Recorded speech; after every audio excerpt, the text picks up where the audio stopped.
जय हिंद दोस्तों, मैं नवीन शर्मा आप सभी का स्वागत करता हूं। आशा करता हूं आप सब एकदम अच्छे हैं, एकदम बेहतरीन हैं। एक बार सारे प्यारे दोस्त बताएंगे आप सब कैसे हैं। उम्मीद करेंगे बहुत अच्छे होंगे, बहुत शानदार होंगे और बहुत अच्छे से आप अपने साथी जो भी टॉपिक्स हो चुके हैं उनको रिवाइज करते रहते होंगे। और आज हम एक नया टॉपिक पढ़ने जा रहे हैं जिसका नाम होगा अकबर के विजय अभियान। एग्जाम में बहुत क्वेश्चन पूछे जाते हैं। और साथ ही दूसरी चीज आपका आज हम पढ़ेंगे अकबर के नवरत्न जो बहुत प्रसिद्ध हैं, आपने पढ़े भी होंगे भारतीय इतिहास में कि आपका चंद्रगुप्त द्वितीय के समय पे भी नवरत्न रहे थे, या आपका राजा कृष्णदेव थे, आपका दक्षिण में उनके दरबार में अष्ट दिग्गज रहती थी। तो प्राचीन समय के जो राजा हैं वो विद्वानों के साथ मतलब या विद्वानों की सभा में रहना पसंद करते थे। अकबर के बारे में तो मैंने आपको पिछली क्लास में बताया ही। जब वह मैच्योर हुआ तो उसे समझ में आया कि उसने पढ़ लिख मतलब वह पढ़ा लिखा नहीं, यह उसकी एक भूल थी और उसने उसको स्वीकार करके फिर एक विद्वान सभा को अपने पास में रखा था। तो मेरा प्रश्न साथी आपसे ये रहेगा कि पिछली क्लास में मैंने बताया था आपको अकबर के मतलब एक साधारण जीवन के बारे में। तो अभी मेरा क्वेश्चन आपसे एक रहेगा कि अकबर ने इबादत खाने की स्थापना किस वर्ष में की थी, ताकि मैं श्योर हो जाऊं कि आप सब आगे पढ़ने वाले उस वर्ग के बच्चे हैं और तैयार हैं, आप अच्छे से अपनी चीज पढ़ते रहते हैं। इस प्रश्न का उत्तर देंगे और फिर हम आगे बढ़ेंगे। 1575, 1575, 1575 एकदम से सही आंसर है। 1582 में उसको बंद कर दिया था। आज की चीजों को पढ़ेंगे, पहले अकबर के विजय अभियान फिर अकबर के नवरत्न। नोट बनाएं अच्छे से, एक अच्छे से नोट बनाएं। अकबर के विजय अभियान, अकबर के विजय अभियान, अकबर्स कॉन्क्वेस्ट। थोड़ा इसको बढ़ा लें। अकबर के विजय अभियान, अकबर्स कॉन्क्वेस्ट। विजय अभियान का मतलब साथी देखो, मैंने आपको बताया था कि अकबर से पहले बाबर भी था। बाबर कब से कब तक था? 1526 से 1530। तो बहुत बड़ा क्षेत्र तो बाबर नहीं जीत पाया। हुमायूं के बारे में आप जानते हैं कि उसका जीवन लगभग जो है वो भागदौड़ में ही गुजरा। ठीक है। लेकिन मैंने आपको पिछली क्लास में बताया कि 350 वर्षों में जो बाकी मुस्लिम शासक नहीं कर पाए उसको संभव करके दिखाया अकबर ने।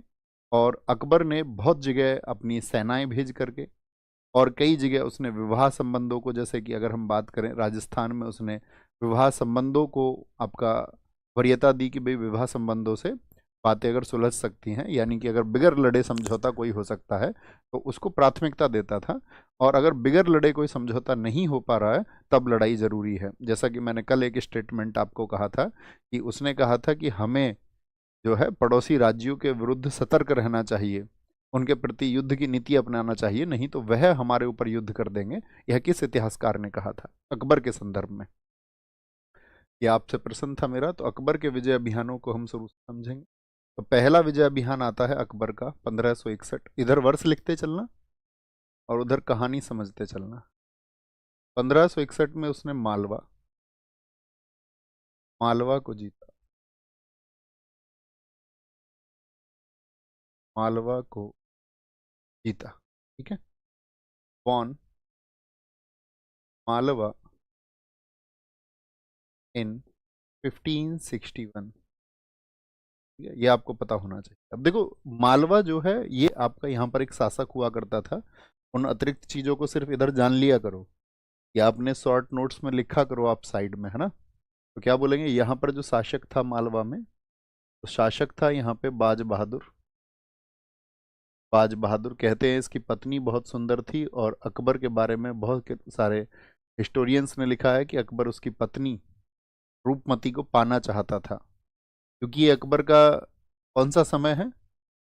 1560 से 1562 अकबर कहाँ चंगुल में रहा था? तो आप कहेंगे वह हरम में रहा था, यानी हरम पर उसका प्रभाव था। 1562 में ही तो मुक्त हुआ, जबकि कुछ लोग तो ये कहते हैं कि पूर्णतः मुक्त तो है 1564 में ही हो पाया, 1564 में। ठीक है। तो शासक बाज बहादुर था और पत्नी थी यहाँ पर आपका, पत्नी का नाम क्या है? रूपमती। और इन्हीं की राजधानी थी आपका, कैपिटल जो थी सारंगपुर। तो ये सारंगपुर पर अटैक हुआ था, इसीलिए हमको सारंगपुर को जानना जरूरी है। ठीक है। और जो इसका पहला सेनापति था इस अभियान पर, पहला सेनापति मालवा अभियान के लिए अकबर ने अपने किस कमांडर को भेजा था? First commander. तो पहला कमांडर है यहाँ पर अधम खां। अधम खां जानते हैं? किसका पुत्र है अधम खां, जरा बताएं मुझे। मैंने आपको बताया था अधम खां किसका पुत्र है, तो जब हमने आपको बताया था कि अधम खां जो है वह पुत्र था आपका किसका बताएंगे एक बार। धाय माँ अनगा का पुत्र था, धाय माँ अनगा का, है ना। तो यहाँ पे क्या होता है कि भाई इसके यहाँ पर अटैक करते हैं मालवा पर, और अधम खां जब बाज बहादुर, तो भाई बहुत ज़्यादा क्या था कि वो विलासी व्यक्ति था, और संगीत में या नृत्य में वो उसकी दिनचर्या जाती थी पूरी। उसका काम था आराम से लेट के डांस वांस देखने का, और मतलब ऐसे समझो, कैसे बताऊँ मैं तुम्हें, मतलब तुम समझते ही हो इस बात को, है ना, कि उसको मतलब नृत्य देखने का शौक था, और उसका मतलब जो महल है उस समय पे चर्चित था, उसकी इयासियों के लिए चर्चित था। और इतना डरपोक था कि जैसे ही अदम खां गया तो बाज बहादुर भाग गया, छोड़ करके ही भाग गया। वाइफ वाइफ पत्नी वत्नी सबको छोड़ के भाग गया, क्योंकि जो आदमी डांस वांस बाकी महिलाओं के देखने में व्यस्त है तो पत्नी को ही क्या सम्मान देता होगा फिर। तो यहाँ पर क्या हुआ कि जब रूपमती है तो इसके पाने का यहाँ पे वर्णन मिलता है कि जैसे ही रूपमती को गिरफ्तार करने वाले थे तो रूपमती ने यहाँ पर जहर खा लिया, और जहर खा करके कहते हैं कि रूपमती ने अपने सतीत्व की रक्षा की। ठीक है। अब ये अधम खां क्या करता है कि जैसे ही कंट्रोल करता है मालवा को सारे को, तो सारा का सारा पैसा वहां से जो महिलाएं कैद की गई थी सबको रख लेता है। अब ये खबर पहुंचती है अकबर को कि भाई अधम खां ने नालायकी कर दी है, जो चीज़ें मतलब शासन को भेजनी चाहिए थी वहां पर, आपका आगरा भेजनी चाहिए थी, उनको भेज नहीं रहा है। तो यहाँ पर फिर वो सेकंड कमांडर भेजता है, दूसरा कमांडर। और दूसरे कमांडर की स्थिति कब आती है कि भाई इसको पता चलता है कि आपका आदम खां की जो नीयत है वह सही नहीं है। तो जैसे दूसरे कमांडर की बात आती है तो आदम खां माफी मांग लेता है। अब अकबर आपको नरम दिल के चलते हुए इसको माफ भी कर देता है कि भाई ठीक है, आगे से शैतानी मत करना। तो उसने बोल दिया ठीक है जी बाबूजी, आगे से शैतानी नहीं करेंगे। लेकिन कुछ समय बाद क्या हुआ कि जो बाज बहादुर है उसको दक्षिण के कुछ राजाओं का सहयोग मिला, और दक्षिण के राजाओं का सहयोग लेके वो वापस मालवा पे आक्रमण कर देता है और फिर से मालवा को कंट्रोल कर लेता है। यानी जो बाज बहादुर भाग गया था उस बाज बहादुर का फिर से नियंत्रण हो गया। हम सब करके बताएं, बात क्लियर है? अन्य बातें ना करें, जब आप कक्षा में आए जिस विषय को पढ़ने आए, और आपका जो उस समय पे विषय भी आप जानते हैं कौन सा पढ़ना, तो पूरा मतलब एकाग्र होकर उसको सुनना है। और कुछ लगे आपको नोट करने लायक है तो अपने ही शब्दों में उसको नोट कर लिया करो। तो बाज बहादुर वापस आया, तो अकबर को फिर उन स्थितियों में दूसरा सेनापति यहाँ पे भेजना पड़ा, उजबेग। सेकंड कमांडर जो है यहाँ पर वो है अब्दुल्ला उजबेग, अब्दुल्ला उजबेग। और इसने फाइनली क्या कर लिया, इसने बाज बहादुर को सरेंडर कराया, और बाज बहादुर ने कहा कि भाई साहब मैं आपकी अधीनता स्वीकार करने के लिए तैयार हूं। और इन्होंने बाज बहादुर को एक मनसब बना दिया।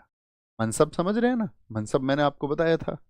मनसबदारी बताई अकबर ने किस वर्ष में शुरू की? मनसबदारी का मतलब था एक सेना रखनी पड़ती थी, उसका जो वेतन है वह राजा देता था, और जितने का भी मनसब बनाया जाता था अकबर के समय पर प्रयास ये थे कि उतनी ही सेना वो रखे। ठीक है। जहांगीर भी इसी प्रथा को आगे बढ़ाएगा, तीन अस्पा दो अस्पा, उसको भी पढ़ेंगे आगे चल। 1575 एकदम ठीक है। तो यानी कि आपको मालवा की विक्ट्री उसकी क्लियर हो गई।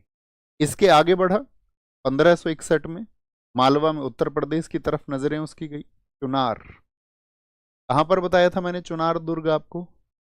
ये बार बार बताने की आवश्यकता नहीं होनी चाहिए दोस्त। ठीक है। चुनार दुर्ग को उसने जीता बड़ी आसानी से, और यहाँ पे आसफ खां उसका सेनापति रहा। अकबर के विजय अभियानों में दोस्त पूछ ले आता है कि भाई अकबर का जो चुनार पर कंट्रोल उसने किया तो उस समय पे कमांडर कौन था? चुनार दुर्ग भैया यूपी के मिर्जापुर में था। बहुत बढ़िया, कई साथियों ने बताया यूपी में था। यूपी, यूपी एकदम से ठीक आंसर है आप सब लोगों का। शेरशाह सूरी के समय मैंने इसका वर्णन किया था कि कैसे शेरशाह सूरी ने चुनार में आपका लाड मलिका से शादी कर ली थी और उसको अपने कंट्रोल में ले लिया था, और उसी की वजह से वो हुमायूं को भगाने में सफल हुआ, अकबर के पिता को। उसी चुनार जो फोर्ट है उसका बड़ा इंपॉर्टेंस है भारतीय इतिहास में। इसके बाद में ये 1562 इसकी नजर गई फिर आपका राजपुताना पर। 1562 में इसने आमेर, जिसको आज आप जयपुर जयपुर के नाम से जानते हो, आमेर को मिलाया, आमेर को मिलाया, ठीक है। या हम कह सकते हैं आमेर को जीता। अब आमेर को जीतने के पीछे क्या रहा कि आप जानते हैं कि मैंने आपको बताया था कि जो राजस्थान है वहां पर एक आपका दरगाह है बड़ी चर्चित, जिसका नाम है आपका, इसके नाम पर है, अजमेर शरीफ हम उनको कहते हैं। तो आप कहेंगे भैया मोइनुद्दीन चिश्ती के नाम पर है, तो अकबर वहां जाता था। अब अकबर जब मोइनुद्दीन चिश्ती की दरगाह पर जाता था तो वहीं पर भेंट हुई, रास्ते में जाते हुए। आमेर के शासक थे, कछवाहा राजपूत थे, और नाम है भारमल यानी बिहारी मल। अब इसी बात को लेकर के महाराणा प्रताप जी का जो सिसोदिया वंश रहेगा इनसे नफरत करेगा। वो ये कहेंगे कि भाई ये हमारी नफरत के लायक हैं, उनको हे दृष्टि से देखते थे, मतलब निम्न दृष्टि से देखते थे। तो जब आमेर को मिलाया तो आमेर में क्या बोला मैंने आपसे, आमेर का समझे इस बात को। आमेर में कौन थे आपके शासक, यहाँ पे शासक हैं क्योंकि यहाँ से एग्जाम में क्वेश्चन पूछे जाते हैं। शासक थे यहाँ के भारमल, भारमल, या आप कहें बिहारी मल। बिहारी मल यहाँ पे साथी राजा थे, बिहारी मल, ठीक है। बिहारी मल, इनके पुत्र का जो नाम है, पुत्र का नाम है भगवान दास, भगवान दास। जो इनकी पुत्री है, पुत्री का नाम है आपका, पुत्री का नाम है हरखाबाई, हरखाबाई, या आप कहें जोधाबाई, इन्हीं का नाम है जोधाबाई। और जब इन्होंने आपका, इनके जो पोता है, पोते का नाम भी याद रख लेना। जो पौत्र है, पौत्र का मतलब पोता, मतलब कि पुत्र का पुत्र। पुत्र आपका कौन है, मानसिंह, यानी कि हम कहेंगे किसका बेटा है मानसिंह, वो भगवान दास का पुत्र है, ठीक है। और भगवान दास की ही पुत्री है आपका कौन, यहाँ पे बोलेंगे पुत्री कौन होगी इनकी, बिहारी मल की बेटी है। याद रखेंगे इस बात को, यानी ये पुत्री, ये पुत्र और ये पुत्र, क्लियर। तो यहां पर देखो एक क्या बात हुई कि जब बिहारी मल की मुलाकात कहां पर होती है आपसे, आपका अजमेर शरीफ जाते समय मुलाकात हुई। अजमेर शरीफ जाते वक्त एक मुलाकात हुई, मुलाकात, और इन्होंने अकबर की अधीनता स्वीकार कर ली कि भाई हम जो है आगरा और दिल्ली के शासन के जो है अधीन हैं, और इसके अधीन रह करके हम वैवाहिक संबंध अपना बना करके और आपकी अधीनता को हम स्वीकार कर दे। और मैक्सिमम मतलब बहुत जगह ये हुआ, ऐसा नहीं है कि सिर्फ बीकानेर के राजाओं ने भी ये किया, जैसलमेर के शासकों ने भी ये किया। बीकानेर याद है ना, मैंने आपको बताया था कल्याणमल, तिरसा सूरी के समय पर, तिरसा सूरी के पास दो व्यक्ति गए थे मालदेव के खिलाफ, आपको याद होगा, जिन्होंने कहा था भाई साहब हमें बीकानेर और जैसलमेर दिला दो वापस। हम सब करके बताया करो मुझे कि हाँ आप लोग कनेक्ट कर पाते हैं। हाँ जी भैया हमें याद है, जब मैंने जेता और कुंभा स्टोरी आपको बताई थी। तो यहाँ पे जब मुलाकात हुई तो फिर इसके बाद में इन्होंने क्या किया, अकबर ने शादी की किससे, हरखाबाई यानी जोधाबाई की शादी किससे हुई, अकबर से हुई। और इन्हीं को एक टाइटल दिया गया तब उस समय, मरियम उज्जमानी, मरियम उज्जमानी। तो कभी भी पूछा जाए मरियम उज्जमानी का जो टाइटल है वो किसका है, तो आप कहेंगे हरखाबाई का है। जो आपका भारमल है, भारमल को बोला गया कि भाई आपको देंगे, आप अधीनता स्वीकार कर रहे हैं तो आपको बना देते हैं 5,000 का मनसब, यानी एक सेनापति बना दिया गया, मनसब यानी एक पद दे दिया गया, एक पोस्ट दे दिया गया। और साथ में ही जो पुत्र है मानसिंह, मानसिंह को बनाया गया 7,000 का मनसब, 7,000 का मनसब बनाया गया, मनसब बनाया, क्लियर है। वंश पूछे आपसे कौन है इनका, कि राजा भारमल ये कौन थे आपका, तो याद रख लेना ये कछवाहा राजपूत थे, कछवाहा राजपूत, ऐसे ही नोट कर लिया करो, कछवाहा राजपूत, ओके। तो इस तरह से एक संधि हो गई, एक ट्रीटी हो गई। तो अकबर के दिमाग में एक विजन आया कि बाकी राजपुताना को भी हमको कवर करना है।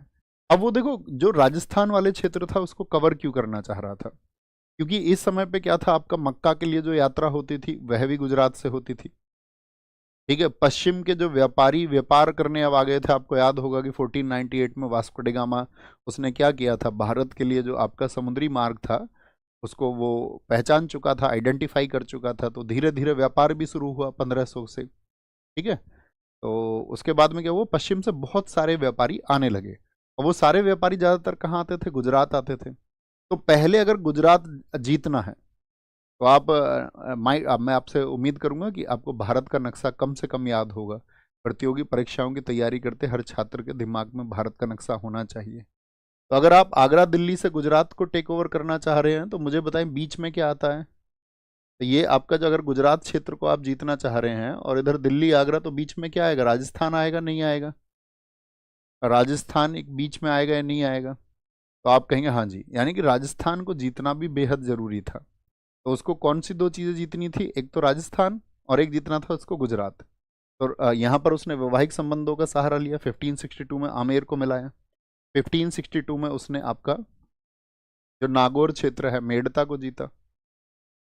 1562 में मेड़ता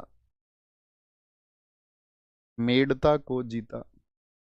आज वर्तमान में इसको हम नागौर के नाम से जानते हैं। Victory over Merta, victory over Merta in 1562, 1562। छोटा सा एक ही पॉइंट बनाना है इसको। ठीक है। अब जैसे ही उसने देखा कि भाई हम जयपुर को जीत चुके हैं, आमेर को जीत चुके हैं, और आमेर को जीतने के बाद में मेड़ता को जीत चुके हैं, तो अब सबसे बड़ी बाधा उसके रास्ते में आया मेवाड़। मेवाड़ एक, साथी अगर मैं कहूं कि ऐसा क्षेत्र था जिसने कभी अकबर के सामने अपने घुटने नहीं टेके। और अकबर, मैं ये कहूं कि उसने सारे एफर्ट्स लगा लिए तो ये भी सही होगा, मतलब अकबर से जो भी एफर्ट्स लगे वो उसने लगाए। और अकबर अपने लास्ट टाइम तक यानी 1605 तक भी उसको विजित नहीं कर पाया। और बाकी जो राजवंश शादी कर रहे थे, या मैं बात करूं आपका बाकी जो परिवार थे आपका राजस्थान में जो शादी कर रहे थे आपका दिल्ली आगरा, तो उनके भी ये प्रतिद्वंदी थे। उनसे ये नफरत रखते थे कि भाई इन लोगों को घुटने नहीं टिकाने चाहिए थे और हम सबको इकट्ठे लड़ना चाहिए था अकबर से। तो वही संघर्ष हम पढ़ेंगे जिसमें आपका 1567 से लेकर के आपका प्रमुख तो अभियान आते हैं। हल्दी घाटी इसी बात के लिए है हमारे इतिहास में, या देवेर का युद्ध 1582, जहाँ पर हमको राणा अमर सिंह जी को याद करना चाहिए, उनकी वीरता, उनके अद्वितीय साहस को याद करना चाहिए, महाराणा प्रताप जी को हमें याद करना चाहिए। तो वो इसी का हिस्सा हैं, भारतीय शौर्य की वो गाथाएं हैं, वो समझना होगा हमको, बड़े ध्यान से समझना, आज ही हम उनको जानेंगे। कोई दिक्कत? तो मैंने बताया जैसे ही मेड़ता को जीतता है तो किधर चलेगा, गुजरात की तरफ। तो यहां पर लिखना उसने मेवाड़ पर, उसने मेवाड़ पर 1567 में 1567 में आक्रमण किया, आक्रमण की, attack on Mewar, attack on Mewar in 1567। अब 1567 में यहाँ शासक कौन थे, तो 1567 में 1566 में यहाँ पर जो शासक हैं, यहाँ पर शासक थे राणा उदय सिंह जी। शासक थे यहाँ पर राणा उदय सिंह।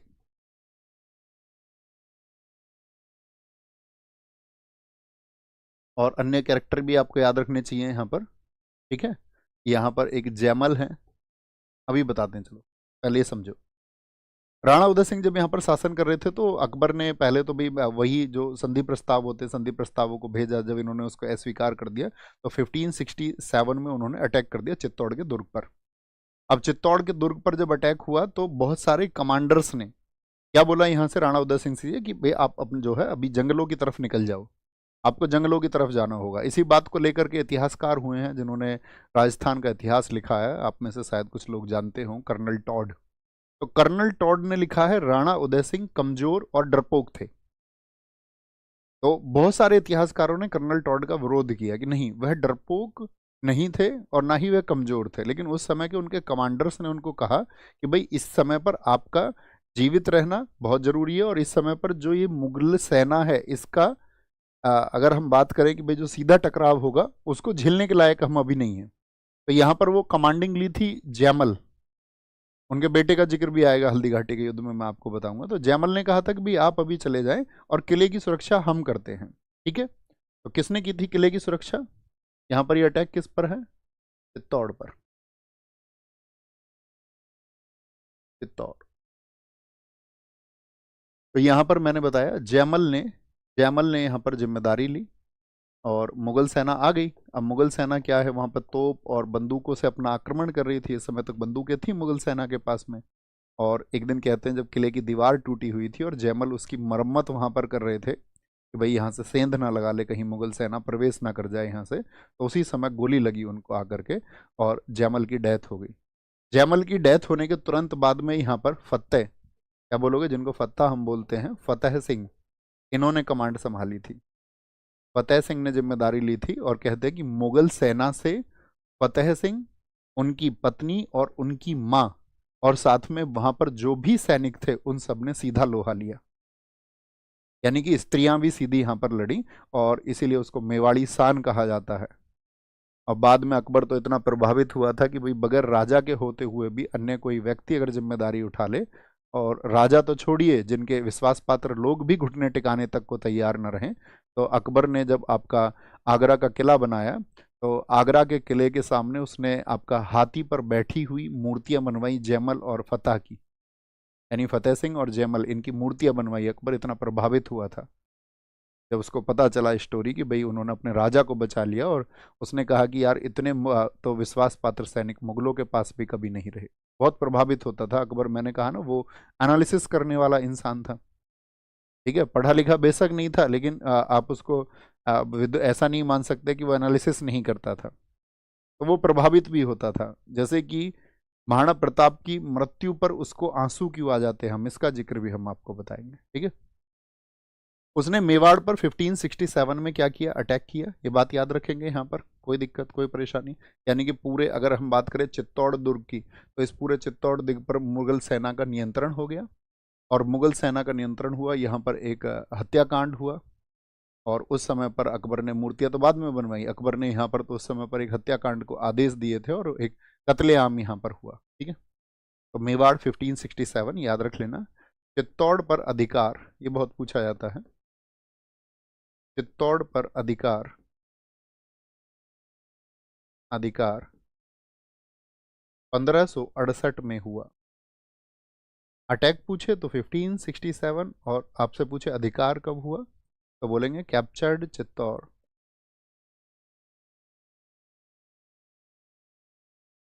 चित्तौड़ इन 1568 एडी, ठीक है। और यहीं पर क्या किया था अकबर ने, याद रख लेना।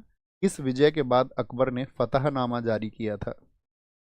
अकबर ने फतहनामा जारी किया। अकबर इसूड ए फतहनामा, फतहनामा जारी किया। अकबर इसूड ए फतहनामा, फतहनामा इन 1568, याद रखेंगे। अब जो ये राणा उदय सिंह जी थे, राणा उदय सिंह जी तो आपका किले से निकल गए थे और राणा उदय सिंह जी की मौत हुई थी 1572 में, 1572 में। और 1572 में जब डेथ हुई उनके, मतलब बहुत सारे पुत्र थे, उनमें से एक पुत्र जो थे उनका नाम है जगमल, राणा उदय सिंह के, और वो चाहते थे कि उत्तराधिकारी जो है जगमल बने। लेकिन कहते हैं कि भाई जब आपका उस समय पे ये होता था कि जो अंतिम संस्कार वगैरह होते थे तो आपका उस समय पे जो पुत्र है, मतलब जो उत्तराधिकारी हैं, वो मौजूद नहीं होते थे। अब उत्तराधिकारी मौजूद नहीं होते थे तो इसका मतलब है कि क्योंकि उनको सुरक्षित रखना होता था कि भाई कल कोई उत्तराधिकारी बनेंगे और कोई इन पर आँच ना आए, तो ये सुरक्षित रहें और महल में रहें और उस दर गद्दी पर बैठे हैं उस समय पर जिसके लिए वो उत्तराधिकारी है। तो जगमल जो है वो राणा उदय सिंह जी के बाद में उस गद्दी पर बैठ गए। और जब बाकी लोगों ने उनको जाकर के देखा उस गद्दी पर बैठे हुए, तो लोगों ने उनको उठाया कि भाई ये आपका सिंहासन नहीं है। क्योंकि उस समय के सरदार चाहते थे कि उनके जो बेटे हैं प्रताप, वो गद्दी पर बैठे। जबकि राणा उदय सिंह किनको चाहते थे, नाम लिखें जरा एक बार फटाफट से। तो राणा उदय सिंह चाहते थे जगमल गद्दी पर बैठे। लेकिन गद्दी पर किनको बिठाया गया 1572 में? राणा उदय सिंह जी की मृत्यु के बाद में तो आप कहेंगे महाराणा प्रताप जी को गद्दी पर बैठा गया। और महाराणा प्रताप जी जब 1572 में गद्दी पर बैठे तो ये जो चित्तौड़ कैप्चर हो चुका था इसके लिए उन्होंने वादा किया, प्रॉमिस किया, एक शपथ ली उन्होंने कि मैं आपका बिस्तर पर नहीं लेटूंगा, बिस्तर पर नहीं लेटूंगा। इसका मतलब समझ रहे हैं, एक शपथ ले रहे हैं वो कि भाई जब तक मैं चित्तौड़ को नहीं पा लेता हूं। यानी कि आपका यहां पर हमको ये भी सीखना चाहिए कि हमारे जीवन में जो हमारा उद्देश्य है, जो लक्ष्य है, उस लक्ष्य की प्राप्ति के लिए हमारा सारा ध्यान उसी पर होना चाहिए। जबकि हम क्या करते हैं, हमारा ध्यान हमारे लक्ष्य के अलावा सारी चीजों को संतुलित करने में लगा होता है।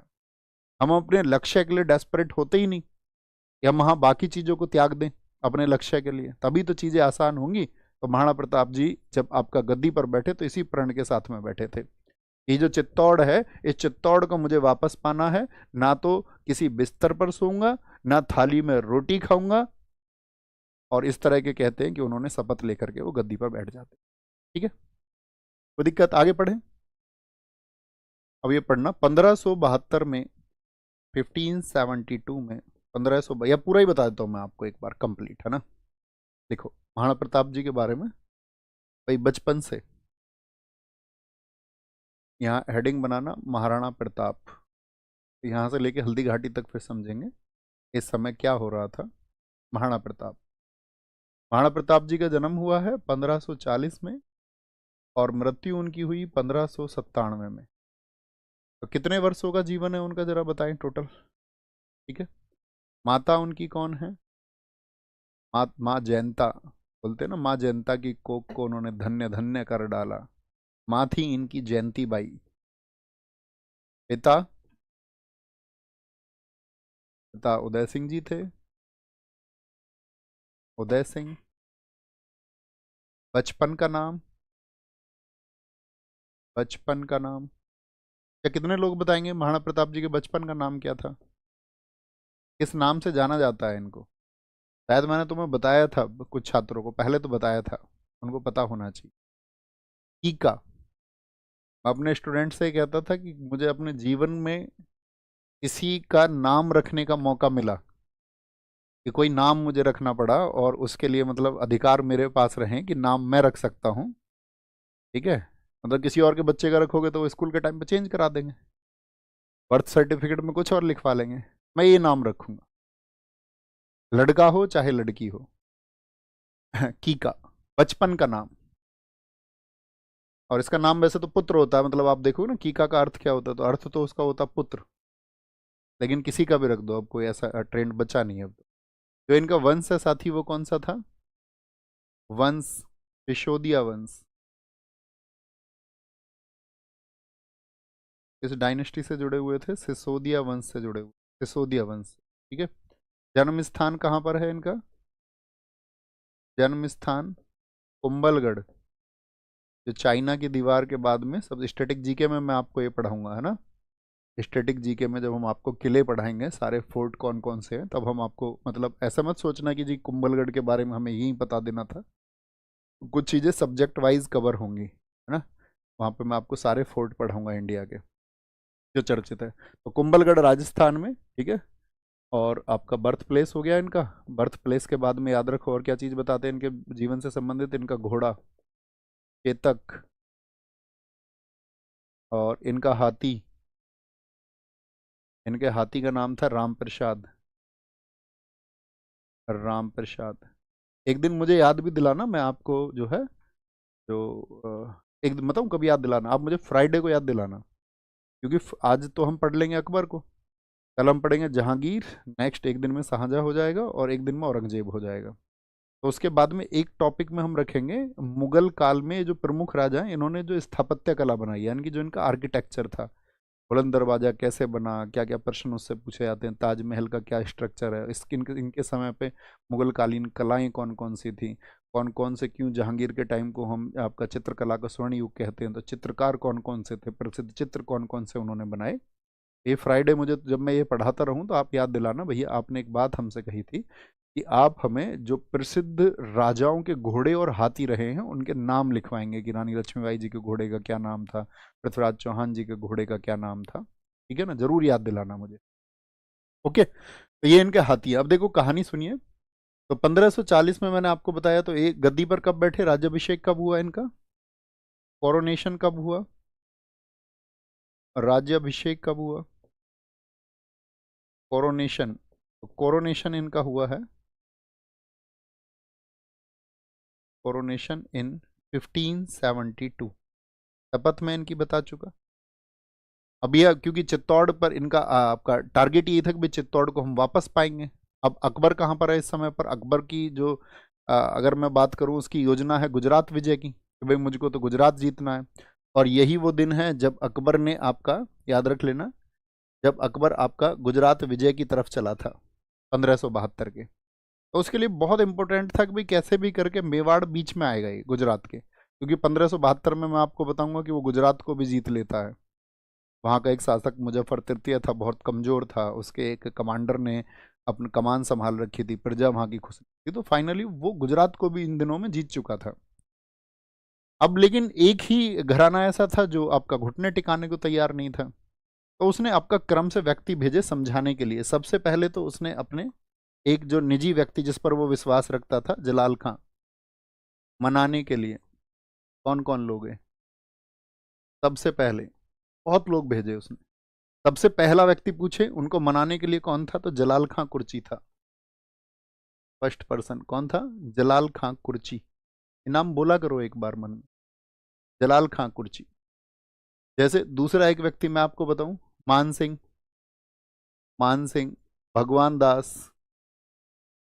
तो ये लोग जाते थे मनाने के लिए कि भैया वो आपका अकबर जो है वो चाहता है कि आप उनकी अधीनता स्वीकार कर लें और आराम से अपना शासक रहें, और भी क्षेत्र तुमको देंगे, क्योंकि आप ही बीच में आ रहे हैं जो बाधा डाल रहे हैं। बाकी सब लोग तो इस समय पर तैयार है, बाकी सब लोगों ने तो चिट्ठियां भी भेज दी हैं कि वो अकबर की जो है अधीनता को स्वीकार कर रहे हैं, आप भी कर लीजिए।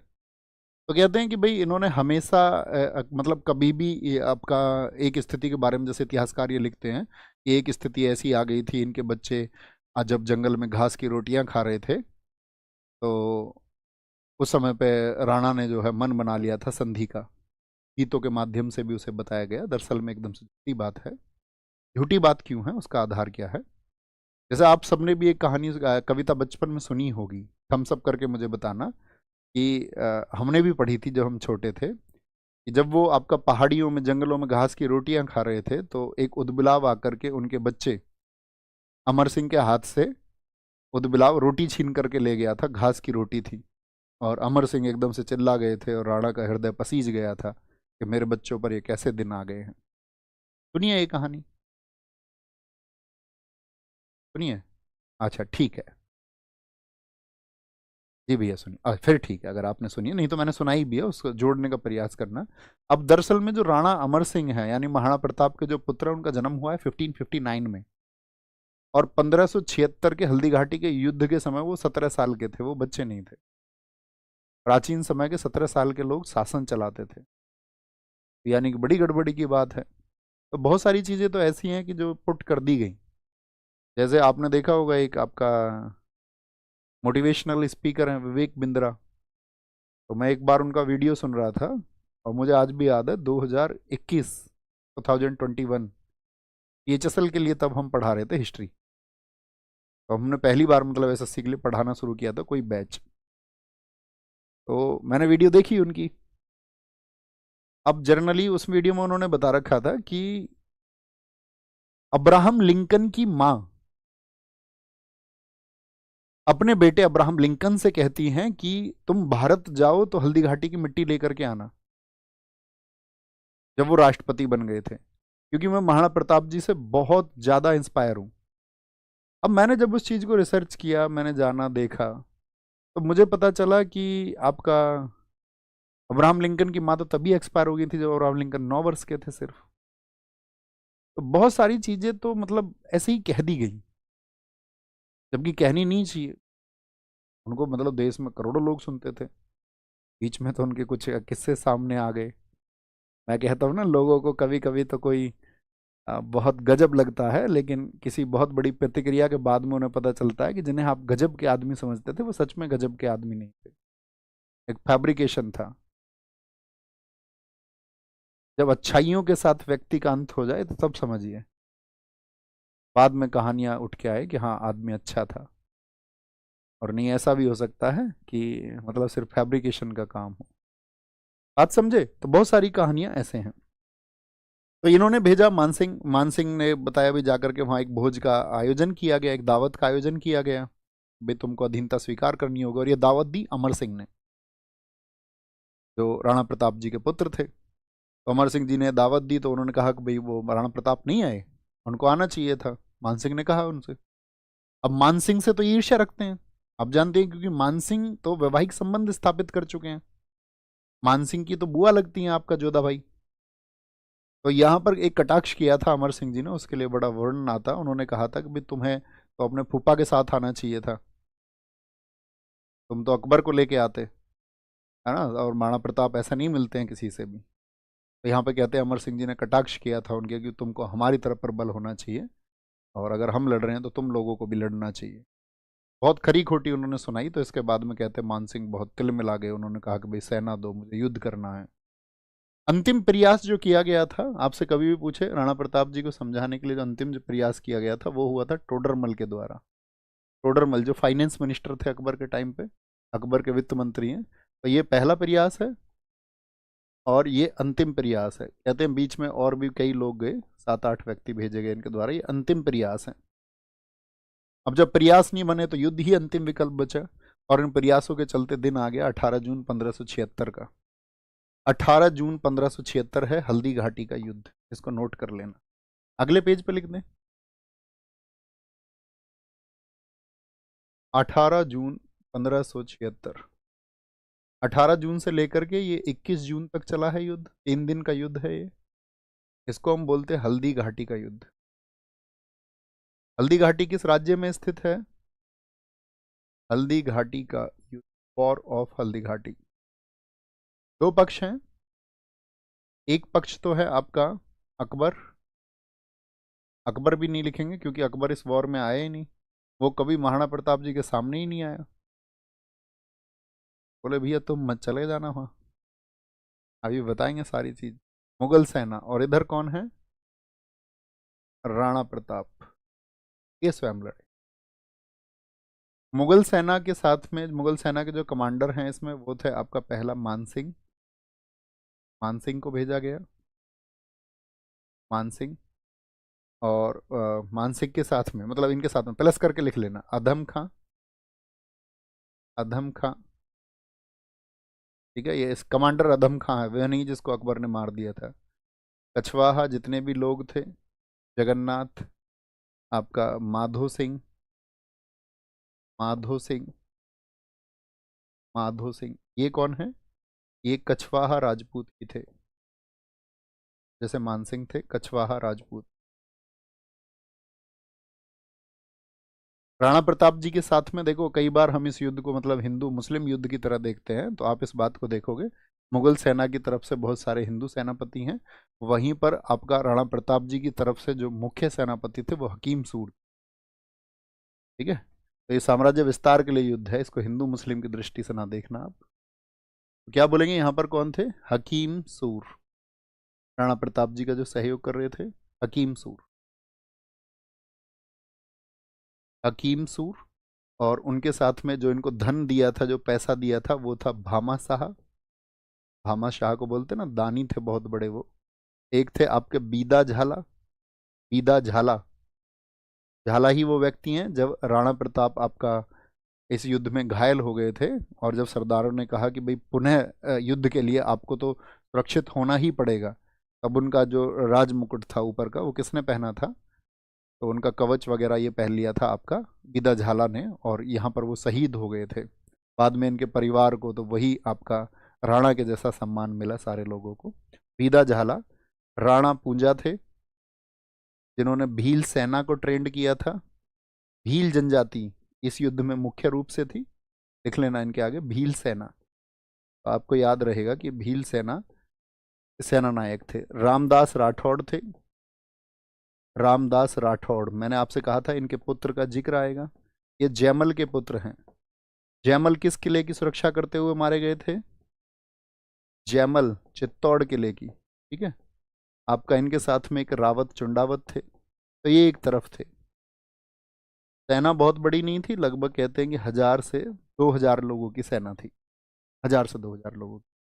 और उधर आपका मुगलों की एक बड़ी सेना थी। और ये हल्दी घाटी का वॉर हुआ। इस हल्दी घाटी के वॉर में अक्सर आप सब लोगों ने देखा कि जीत किसकी बताई जाती है, तो कहते हैं इसमें मुगल सेना जीती।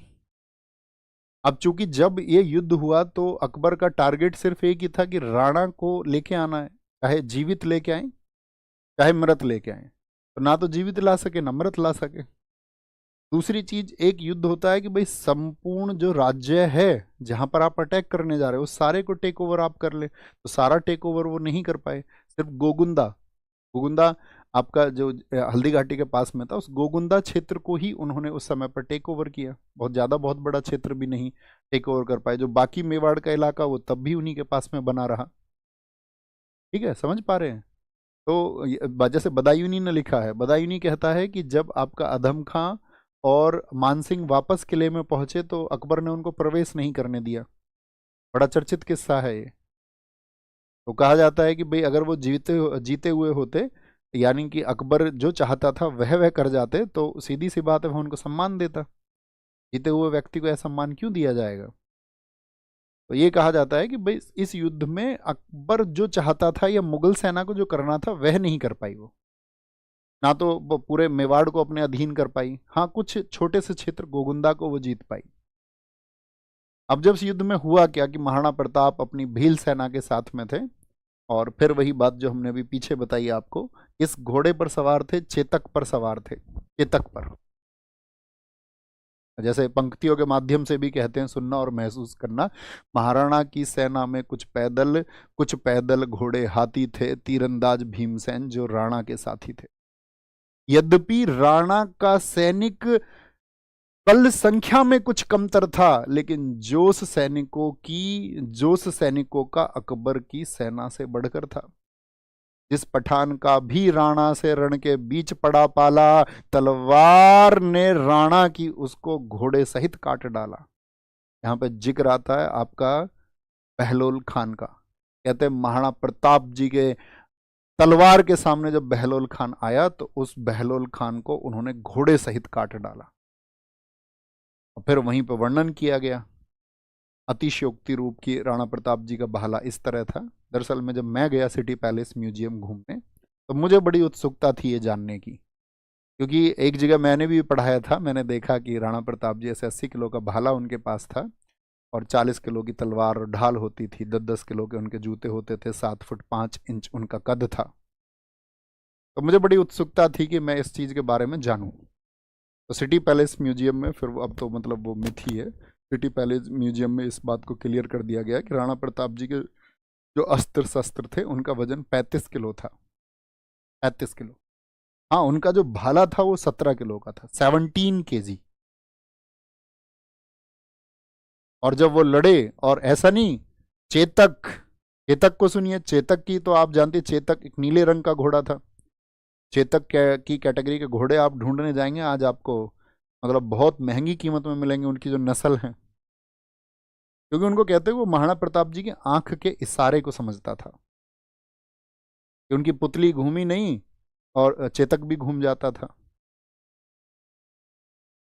तो महाराणा प्रताप जी इस युद्ध में जब एंटर करे और सामने लड़े तो मत कहते कि भाई मानसिंह भी घायल हो गया इस युद्ध में, महाराणा प्रताप भी इस युद्ध में घायल हुए। और महाराणा प्रताप जी का जो हाथी है राम प्रसाद, उसको जो महावत चला रहा था उस महावत को तीर लग गया। और उस तीर को लग गया तो मुगलों ने इनके इस हाथी पर कंट्रोल कर लिया। अब ये हाथी है, पहले ऐसे नहीं होता था। पहले क्या होता था, हाथियों की सूंड में ऐसे तलवार लगी होती थी आगे, तलवार, और हाथी अपने सूंड से तलवार चलाते थे। तो राणा प्रताप जी जब आपका मानसिंह के हाथी पे अटैक करने वाले थे तो उस समय ही मानसिंह के हाथी, मानसिंह भी हाथी पे बैठा हुआ था, मानसिंह के हाथी की जो सूंड में तलवार बंधी हुई थी वो चेतक के पैरों में लगी, जहां पे चेतक घायल हुआ। लेकिन कहते घायल होने के बावजूद भी उसने घायल राणा को रण क्षेत्र से बाहर पहुंचाया था। मुगल सेना बहुत थक चुकी थी इस युद्ध में, ठीक है। और उस युद्ध के बाद में कहते हैं कि मुगल सेना ने वापस ही लौटने का मन किया। तो मैंने आपको बताया कि ये इसके पक्ष हैं, ये बात याद रखेंगे। अब जब मुगल सेना आगे आई तो सबसे पहले महाराणा प्रताप जी ने क्या किया? महाराणा प्रताप जी ने किया कि भाई जो हल्दी घाटी के आसपास की जितनी भी उपजाऊ भूमि है उसको नष्ट कर दिया जाए, ताकि जो मुगल सेना है उसके खाने की आपूर्ति बंद हो जाए, उनको किसी भी तरह का खाना ना मिल पाए। जितने भी कुएं हैं, उन्होंने कहा कि भाई जितने भी कुएं हैं उन सबको भर दिया जाए, जितनी बावड़ी है मतलब पानी वगैरह की, उन सबको मतलब भर दिया जाए। और भरने के बाद में ऐसी भी कोई व्यवस्था ना बचे जो मुगल सेना को मतलब सहायता दे। और कहते हैं दो दर्रों के बीच में एक हल्दी घाटी का युद्ध लड़ा गया। दर्रा समझते हो ना, पहाड़ियों के बीच में, तो वहां ज्यादा जगह तो होती नहीं, तो वहां पर यह युद्ध लड़ा गया और मतलब बहुत घमासान तरीके से युद्ध लड़ा गया। तो इसमें कुछ चीजें की पॉइंट्स आप याद रख लेना। एक तो मैंने बताया किसको, बहलोल। इस युद्ध में एक कमांडर बहलोल खान को मारा था, बहलोल खान, इसको मैंने बताया, इसको बीच से काट दिया, ठीक है। और चेतक, चेतक को याद रखना है। महाराणा प्रताप के घोड़े चेतक की समाधि कहाँ पर है? बलीचा में समाधि है, बलीचा में।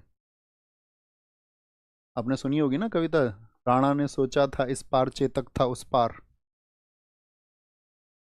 तो घायल चेतक ने भी आपका नाले को पार कराया। जैसे हिंदी में जब आप पढ़ते होंगे तो एक अलंकार पढ़ते होंगे, अतिशयोक्ति अलंकार, तो पंक्ति आ जाती है कुछ, राणा ने सोचा इस पार तो चेतक था उस पार, तो उसको अतिशयोक्ति बताया जाता है। दरअसल में वो अतिशयोक्ति नहीं है, वो हकीकत की बात है।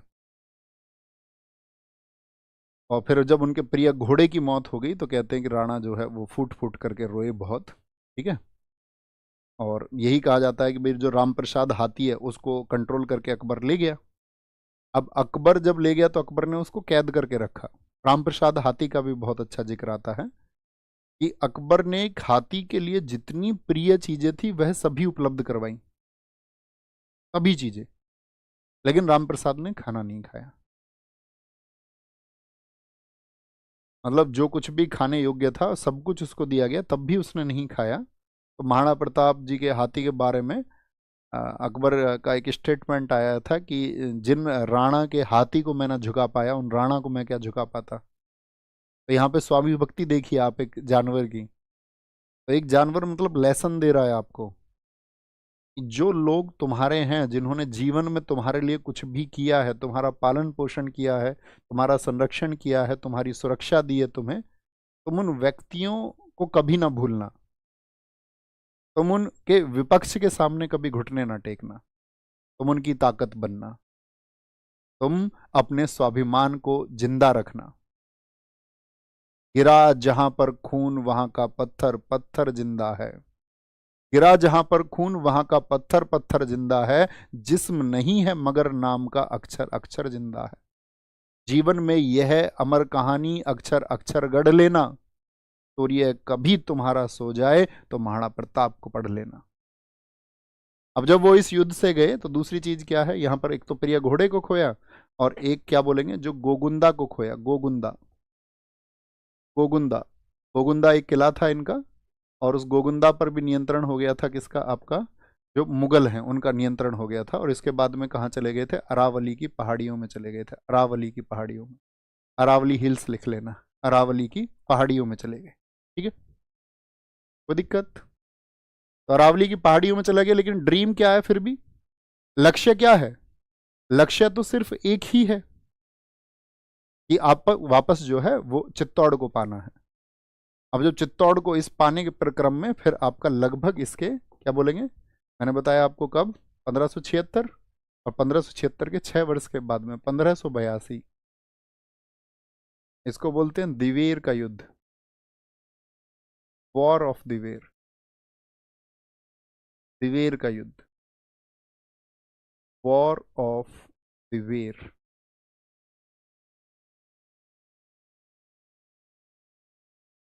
इसको मेवाड़ का मैराथन भी कहा जाता है साथी, मेवाड़ का मैराथन, मेवाड़ का मैराथन। मेवाड़ का मैराथन क्यों बोलते हैं इसको? दरअसल में मैराथन एक वॉर हुआ है ग्रीक में, तो वहां पर क्या हुआ था, एक बहुत थोड़ी सी सेना ने बहुत थोड़ी सी सेना ने एक बहुत बड़ी सेना को जब हराया आपका मैराथन वॉर में, तो इसलिए इसकी तुलना की गई। अब आपको देखना होगा, क्योंकि अमर सिंह मैंने आपको भी बताया 1559 में उनका जन्म हुआ, तो मुझे बताएं वो 1582 में कितनी एज उनकी रही होगी? 23 एज रही होगी। और भविष्य में गद्दी भी उन्हीं को संभालनी है। अब एकदम से ट्रेंड थे अपने ही पिता की तरह। तो ये जो वॉर है ये उनके आदित्य शौर्य को बताता है कि कैसे एक थोड़ी सी सेना ने, जो आपका मुगल सेना थी लगभग 30,000 की, उन्होंने मेवाड़ को कंट्रोल करने के लिए मतलब अपने 4 दुर्ग बनाए थे उस समय पर, 4 दीवारें उन्होंने स्थापित की। देवल थी आपकी, एक दिवेर थी।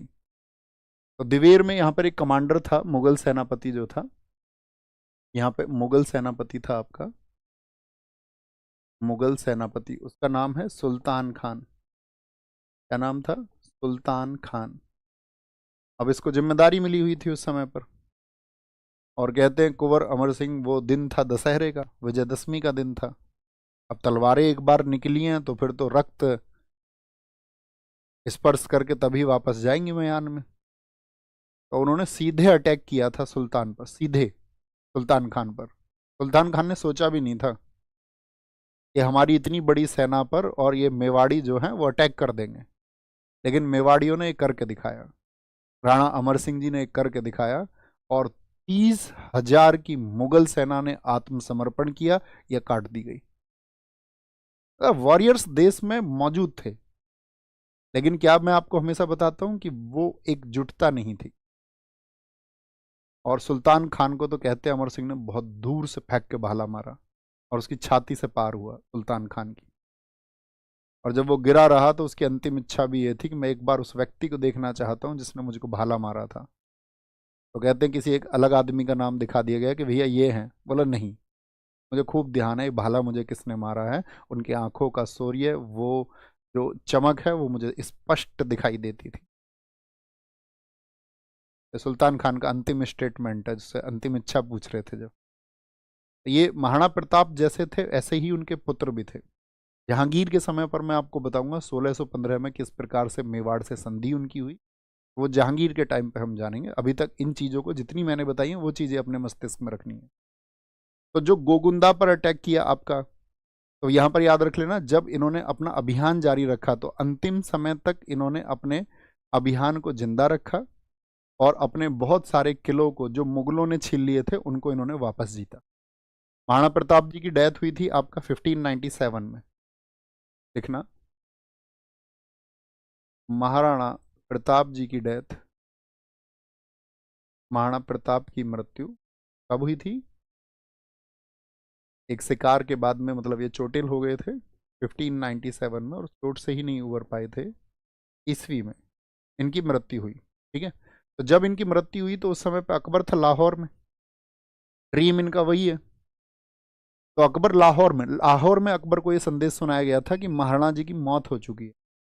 तो उस समय पे क्या होता था मैं आपको बताऊं, तो चारण भाट, आप अगर समझते, चारण भाट हुआ करते थे। तो चारण भाट उनको कहते हैं जो तुरंत के तुरंत जो है कविता को सुनाते थे, मतलब तुरंत रचना करते थे और तुरंत सुनाते थे। तो उन्होंने महाराणा प्रताप जी के बारे में कहते कुछ पंक्तियां लाहौर में अकबर को सुनाई कि आपका भी तुमने कभी नौरोज को स्वीकार नहीं किया, कभी तुमने जो है शाही झरोके को स्वीकार नहीं किया, और जो बंदगी तुम्हें करनी चाहिए थी मुगलियत की वो तुमने नहीं की, राणा तुम अमर हो गए।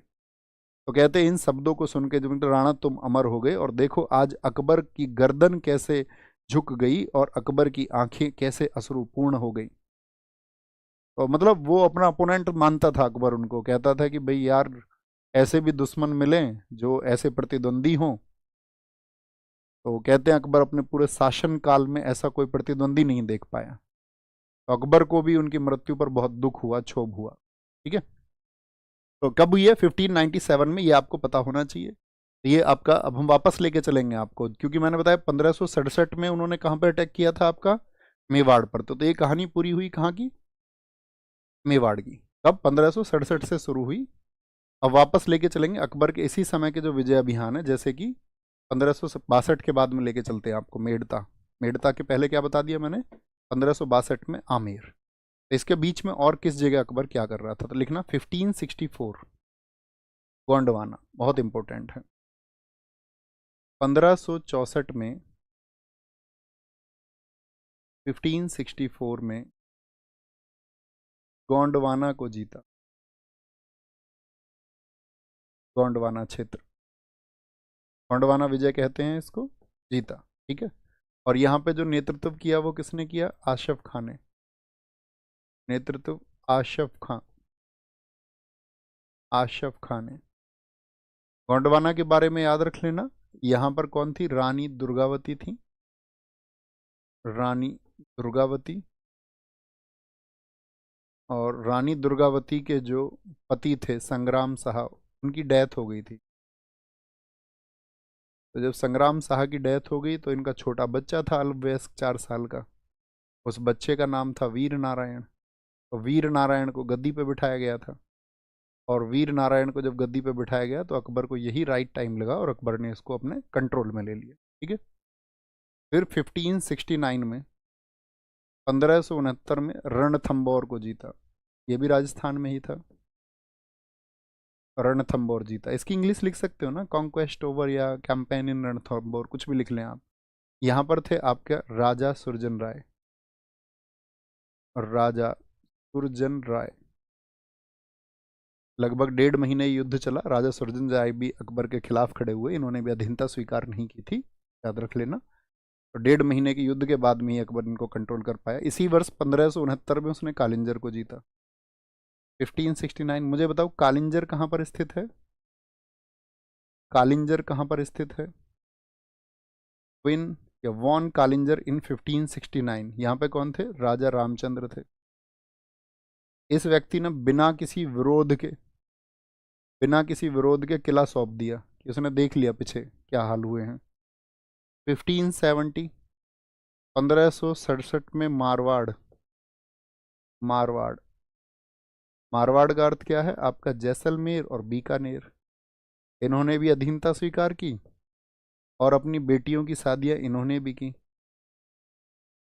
अकबर के साथ में। जैसे कि बीकानेर के शासक का नाम है राव कल्याणमल, अधीनता स्वीकार कर ली राव कल्याणमल। और राजा हर राय, दोनों ने। राजा हर राय, राजा हर राय। 1570 ये मैंने आपको बताया। तो इस समय पर मतलब महाराणा प्रताप जब गद्दी पर बैठे तो किस वर्ष में? मैंने आपको बताया, वर्ष बताए जरा, बोलो भाई। एक बार बोल दे फटाफट से। Very good. आप कुछ लोग अलग अलग चीजें लिख रहे हैं। सर 1567 में चित्तौड़ पर अटैक किया। हाँ बेटा वही अभी बताया ना, 1567 बताया, फिर मैंने आपको 1568 में उसको कंट्रोल कर लिया। अन्य बातें ना करो, उसको वेरीफाई रखें। और आपको कभी लगे ना कि किसी चीज़ में आपको कोई डाउट है तो आप रिसर्च कर लिया करो। आप पढ़े लिखे बच्चे हैं, ऐसा तो है नहीं कि भाई आप पढ़े लिखे नहीं है, है ना। वो अपने आप कर लिया करो उन चीज़ों को, अगर आपको किसी में डाउट होता है। कोई दिक्कत, कोई परेशानी? सर क्या आप राजीव दीक्षित जी को जानते हैं? हाँ बहुत अच्छे से। और कहूँ तो मैं उनका एक फॉलोअर हूँ, अनुयायी हूँ मैं। बहुत सारी चीज़ों से मैंने उनकी प्रेरणा ली है ना। दिक्कत? आगे चलें, समझ चुके हैं यहाँ तक?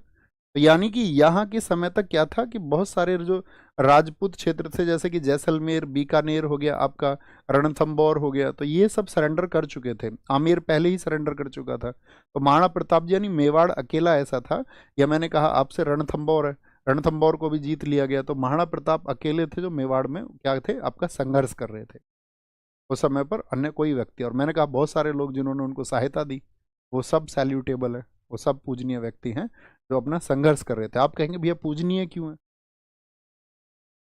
मतलब अकबर भी तो शासक है और महाराणा प्रताप भी शासक हैं। दरअसल में इस धरा पर जो भी व्यक्ति आया अगर हम आपको प्राचीन इतिहास में जब सिकंदर बताएंगे तो मैं आपसे कहता हूं ना कि उस मानसिकता से मत देखिए। एक तो मानसिकता ये होनी चाहिए कि भाई आपका वॉरियर कौन था।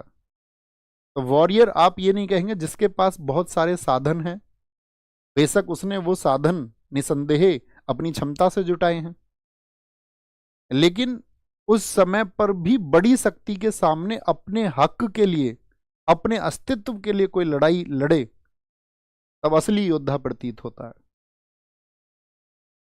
ऐसा ये इस बात की चिंता किए बगैर कि सामने साम्राज्य कितना बड़ा है। अब मान के चलो सिकंदर आएगा, तो सिकंदर आएगा ना आपका 5% एरिया वर्ल्ड का जीतते हुए एंटर करेगा, लेकिन भारत में क्या स्थितियां बनेंगी कि उसको वापस जाना पड़ेगा, बहुत सारे कारण है, तो वो पढ़ना है। ठीक है, कोई दिक्कत? मारवाड़ 1570, कोई इशू, कोई दिक्कत, कोई परेशानी? 1571-72 बहुत इंपॉर्टेंट वॉर है, 71-72 याद करा उसने आपका। गुजरात अभियान, गुजरात कैंपेन, गुजरात अभियान। गुजरात अभियान में क्या हुआ था, मैंने आपको बताया उसका टारगेट पर था। अब जब बहुत सारे इस समय पर आपका जो राजस्थान का क्षेत्र है उसको वो मिला चुका, बड़े क्षेत्रों को मिला चुका, तो गुजरात उसके लिए अब आसान था। तो गुजरात जाता है। गुजरात में क्या है कि उस समय पे अव्यवस्था फैली हुई है, वहाँ का शासक बहुत कमजोर है, मुजफ्फर थर्ड। कौन था शासक यहाँ पर? Muzaffar third, Muzaffar third. और मुजफ्फर थर्ड का जो यहाँ पर आपका एक मंत्री था, उसने सारा चार्ज ले रखा था, कंट्रोल उसी के हाथ में था, जिसका नाम है इत्माद खान। इत्माद खान अकबर का जो चचेरा भाई है, अकबर का एक चचेरा भाई था, आपको याद हो मैंने बताया था, इब्राहिम मिर्जा। इब्राहिम मिर्जा को भी इन्होंने शरण दे रखी थी। पहले ये मिर्जा लोगों ने जाकर के आपका मेवाड़ में भी शरण ली थी, भैया अकबर के सामने यही नहीं झुकते, तो इब्राहिम मिर्जा को भी इसने शरण दे रखी थी। ठीक है, अब फिर क्या हुआ कि भाई अकबर ने कहा कि भाई हमको ये अभियान करना है, और अकबर इस अभियान में स्वयं गया गुजरात के लिए। और जब इस अभियान में गया तो जो ये मिर्जा इब्राहिम था ये तो भाग गया, मुजफ्फर थर्ड तो कमजोर शासक था ही, इत्माद खान भी भाग गया अकबर के अभियान का सुन के कि वो बहुत बड़ी सेना लेकर के आ रहा है। तो यहाँ पर जो मिर्जा अजीज कोका है, अकबर उसको अपॉइंट करके आया कि भाई तुम सूबेदार रहोगे, यहाँ पर तुम कमांडिंग देखोगे। तो बहुत बार पूछा जाएगा आपसे, गुजरात अभियान के बाद में जो सूबेदार नियुक्त किया गया था, जो कमांडर अपॉइंट हुआ था, वो कौन हुआ था? सूबेदार अपॉइंट किया गया था या सूबेदार नियुक्त किया गया था, तो वो था मिर्जा अजीज कोका, मिर्जा अजीज कोका। और इसको एक टाइटल भी दिया गया था यहाँ पर, किस नाम से? उसको एक टाइटल दिया गया था आपका खान ए आजम, खान ए आजम टाइटल उसको दिया गया। ठीक है, खान ए आजम, सॉरी, खान ए आजम टाइटल उसको, खान ए आजम टाइटल उसको दिया गया। अकबर इसको जीत करके आ गया वापस फतेहपुर सीकरी, क्योंकि अकबर तो वहीं पर बैठता था आगरा में, फतेहपुर सीकरी। तो अकबर जब वापस आ गया तो जो इब्राहिम मिर्जा भाग गया था तो ये वापस आया, और इस समय पे जितने भी असंतुष्ट सरदार थे उन सबको अपने साथ में मिलाया और वापस अटैक कर दिया। अब भैया जो मिर्जा अजीज कोका है उसको फिर से जरूरत पड़ी अकबर की, तो उसने अकबर को फिर जो है आपका बुलवाया, भैया मेरी मदद की जाए। तो अकबर को जब उसने बुलवाया तो कहते हैं अकबर आपका फतेहपुर सीकरी से गुजरात अहमदाबाद 450 मील 9 घंटे में पहुंच गया। कहते हैं उस समय की सबसे तीव्रगामी यात्रा इतिहासकारों ने इसको बताया है। इससे तेज अभियान कोई नहीं हुआ। अकबर के विद्रोही भी देख करके अकबर को हैरान हो गए कि सिर्फ 9 दिन में इतनी बड़ी यात्रा उसने इतनी बड़ी सेना के साथ में कैसे कर ली। तो ये याद रखेंगे। और फिर जाकर के उसने जो है मिर्जा, ये था आपका क्या बोलेंगे, इब्राहिम मिर्जा, इसने अधीनता स्वीकार कर ली थी। ठीक है, तो गुजरात अभियान को क्या बोला गया है? मैंने बोला इसको बोला गया है आपका इंसोलेंट कैंपेन।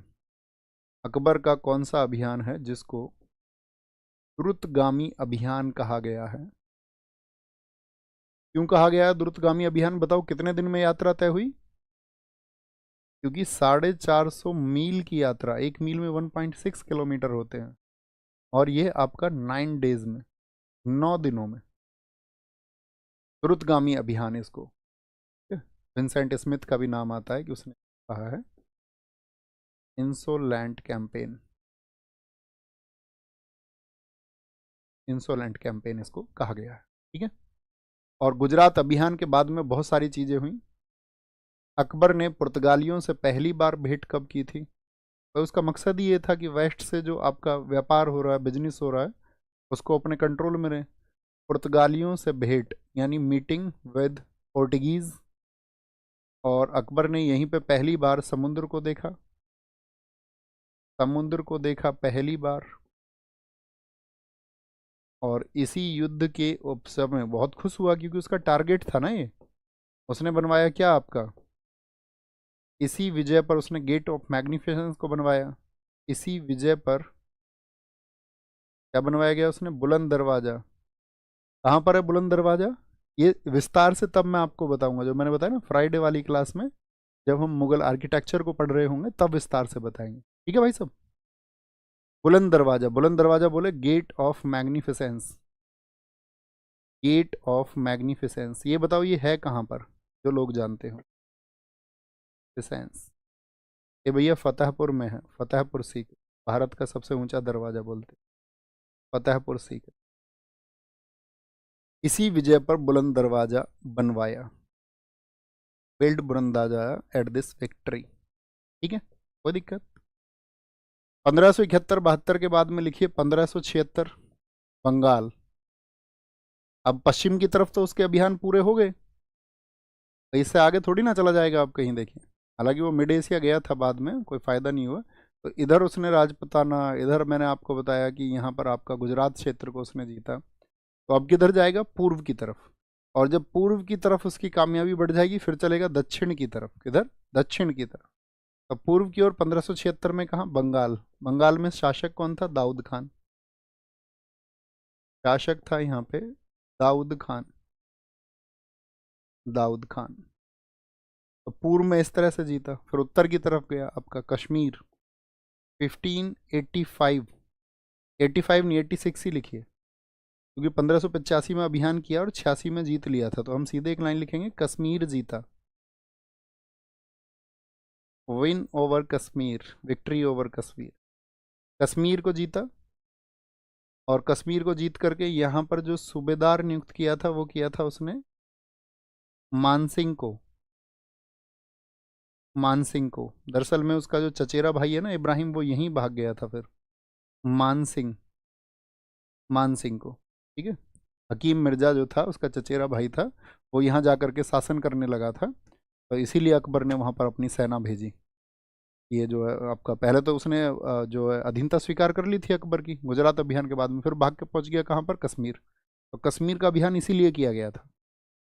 और कश्मीर अभियान को जैसे ही अकबर ने जीता, तो कहते हैं फिर वहाँ पर हकीम मिर्जा की जो बहन थी उसको वहाँ पर शासक नियुक्त किया गया, और सूबेदार वहाँ का बनाया गया किसको, मानसिंह को, 1586 में। फिर इसके बाद में आता है आपका 1591, 1591, 1591 में आपका सिंध को जीता। सिंध और कश्मीर दोनों को महत्वपूर्ण मार्क करना भैया, सिंध जीता, बहुत इंपॉर्टेंट मार्क कर लीजिए। विन या सिंध जीता, यानी कि वॉन सिंध इन, वॉन सिंध इन 1591। यहाँ पर जो शासक था लिख लेना, यहाँ पर जो शासक था, शासक था वो था जानी बेग, जानी बेग। और सिंध जीतने के बाद में यहाँ पर जो सूबेदार नियुक्त किया था, सूबेदार नियुक्त किया था, अपॉइंटेड एज ए सूबेदार, वो था अब्दुल रहीम खाने खाना, अब्दुल रहीम खाने खाना। नवरत्नों को सुनना भैया, ये नवरत्नों में इन सब की बात हम सुनेंगे, क्या इनकी एक्सपर्टीज थी, क्योंकि क्वेश्चन वहां से आता है। अकबर के जितने भी विजय अभियान है इनसे सब प्रश्न आएगा। तो मैच मेकिंग का आएगा कि आपसे मिलान करवा ले, कौन से अभियान पहले हुए, क्रम लगवा ले, वर्ष पूछ ले। 3 तरह के प्रश्न पूछे जाते हैं इनसे, है ना। सिंध को जीता 1591 में, और सिंध को जीतने के बाद में क्या बताया मैंने आपको, 1591 सिंध जीत लेता। सिंध जीतने के बाद में वो बढ़ता है आपका, हाँ, दक्षिण की तरफ, क्योंकि उत्तर की तरफ तो उसका कवर हो गया। तो 1600 में, 1600 एडी में उसने अहमदनगर और बीजापुर, अहमदनगर और बीजापुर को जीता, जो कि कर्नाटक में, यानी साउथ की तरफ, बीजापुर को। 1600 भी नहीं लिख सकते यार, क्योंकि 1600 में तो उसने आपका 1601 लिखेंगे, अभी बताएंगे। चलो असीरगढ़ विजय ही मैं आपको बता दूंगा। दरअसल में अकबर की दक्षिण को जीतने की जो मनसा थी वो तो 1591 से ही डेवलप हो गई। भाई उसने सिंध को जब जीत लिया तो 1591 में उसके पास में क्या विकल्प बचा? 1591 से उसके नज़र में था साउथ, और साउथ में उस समय पे जो चार मजबूत चीज़ें थी, देखो दक्षिण भारत की उस समय की स्थिति जाने, जो दक्षिण भारत था उसकी क्या स्थिति थी, तो वहां पर आपका ये चार प्रमुख थे। एक तो खानदेश, खानदेश तो आपका जैसे ही आप मध्य प्रदेश को पार करें और दक्षिण की तरफ चले तो खानदेश सबसे पहले आता था, तो दक्षिण की विजय के लिए खानदेश को जीतना सबसे पहले और सबसे ज्यादा जरूरी था, क्योंकि इसको बोलते हैं दक्षिण का प्रवेश द्वार। जैसे असीरगढ़ का किला है उसको बोलते हैं एंट्री गेट ऑफ साउथ, तो वो असीरगढ़ तो उसका पहला टारगेट था खानदेश में, है ना। तो खानदेश को उसने मैसेज भेजा कि भाई मेरी अधीनता स्वीकार कर लो। बीजापुर को उसने मैसेज भेजा था, बीजापुर को। तीसरा उसने मैसेज भेजा था अहमदनगर को कि भाई अकबर की अधीनता स्वीकार कर लें, या फिर आपका जो है स्वतंत्र राज्य अगर स्वीकार करेंगे तो फिर वॉर लड़ना होगा, तो गोलकुंडा। ये चार थे। अब जो ये आपका खानदेश है इसने तो एक्सेप्ट कर लिया, इसने कहा ठीक है बाबूजी युद्ध नहीं करेंगे, आपको एनुअली टैक्स देंगे, वार्षिक कर आपको देंगे। खानदेश तो ये कह करके उसको स्वीकार कर लेता है। लेकिन ये तीनों क्या बोलते हैं, इन्होंने विनम्रता पूर्वक इसको ठुकरा दिया, बोले भैया हम स्वीकार नहीं करेंगे, ठीक है। अब यहाँ के जो शासक थे उस समय पे बीजापुर वाले क्षेत्र के, तो वहां पर शासक हुआ करते थे 1594 में बुरहान उल मुल्क। तो बुरहान उल मुल्क की डेथ हो गई आपका 1594 में, तो अकबर को एक अच्छा मौका मिला। अब जब बुरहान उल मुल्क की डेथ हो गई तो उनका जो बेटा है, ठीक है, उनका जो बेटा है, जो पुत्र था इसका बुरहान उल मुल्क का, उसका नाम है अली आदिल शाह। अली, सॉरी गलत नाम ले, अली आदिल शाह। अली आदिल शाह की भी जब डेथ हो गई तो आपका यहाँ पर अली आदिल शाह की जो पत्नी है, अली आदिल शाह की जो वाइफ है, उनका नाम है चांद बीबी। अब चांद बीबी आप जानते हैं कि अकबर से वीरता से लड़ी थी, ठीक है। अब इनके कुछ विरोधी जो सरदार भी थे चांद बीबी के, जो ये चाहते थे कि भाई एक महिला शासिका कैसे हो सकती है, भाई उनके ससुर की डेथ हो चुकी थी, उनके हस्बैंड की डेथ हो चुकी थी, तो वो सोचते थे कि भाई कैसे एक महिला शासिका हो सकती है। तो जितने भी असंतुष्ट सरदार थे वो जाके मिल गए मुराद से। अब मेरा क्वेश्चन आपसे ये, हु इज मुराद? फटाफट से बताएंगे मुराद कौन है, तभी हम आगे बढ़ेंगे क्लास में। तो आप कहेंगे मुराद भैया अकबर का बेटा है। जहांगीर बता रहे हैं, जहांगीर तो सलीम है यार, अकबर का पुत्र है भैया, अकबर का पुत्र है। तो तेलंगाना के जंगल के बारे में कुछ बोलिए। जंगल के बारे में तो यार तुम सबको पता ही है, जंगल का राजा कौन होता है बताओ? जंगल का राजा कौन है? पहले मेरा प्रश्न आप सब लोगों से ये रहेगा, who is the king of forest? जंगल का राजा शेर, जंगल का राजा शेर, जंगल का राजा शेर ही मेरे दोस्त। अब शेर जंगलों में किराए में रहता है, किराए पर रहता है, क्योंकि अब जंगलों का राजा भी इंसान है। शेर देखे ना आपने, उनको तो जंगल छोड़ना पड़ गया, तो वो कहाँ, आप क्यों झूठ क्यों बोल रहे हैं आप मुझसे कि जंगल का राजा शेर है? अब जितने जो फॉरेस्ट काटे जाते हैं दरअसल में, हम सब तुम बहुत बात कर सकते हैं प्रकृति को संरक्षित रखने की,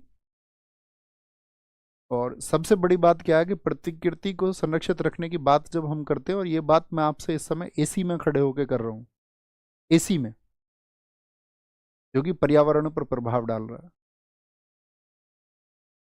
प्रतिकूल प्रभाव। तो यानी कि मैं ये मानता हूं कि मैं भी डिजर्व नहीं करता वो बातें करना। हाँ, मैं आपको अगर किसी पेड़ के नीचे बैठ के पढ़ा रहा होता तो शायद मैं उस तरह की बातें करता हुआ बहुत अच्छा लगता, लेकिन दोस्त हम तुम हम सब इसी में शामिल हैं। हम अच्छी बातें लिख सकते हैं, हम विरोध कर सकते हैं, विरोध होना भी चाहिए जब जंगलों को काटा जाता है, लेकिन कहीं ना कहीं मतलब हमको दिखता नहीं है, अप्रत्यक्ष रूप से हम तुम भी उसमें शामिल है या नहीं है? आप बताओ, आपको क्या लगता है?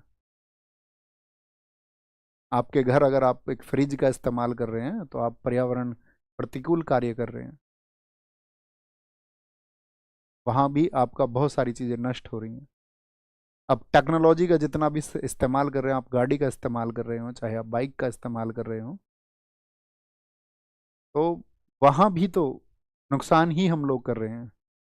तो इसका मतलब है कि जिसको हम कह रहे हैं कि भाई औद्योगिक क्रांति हुई, तो औद्योगिक क्रांति तो नुकसान पहुंचाएगी ना।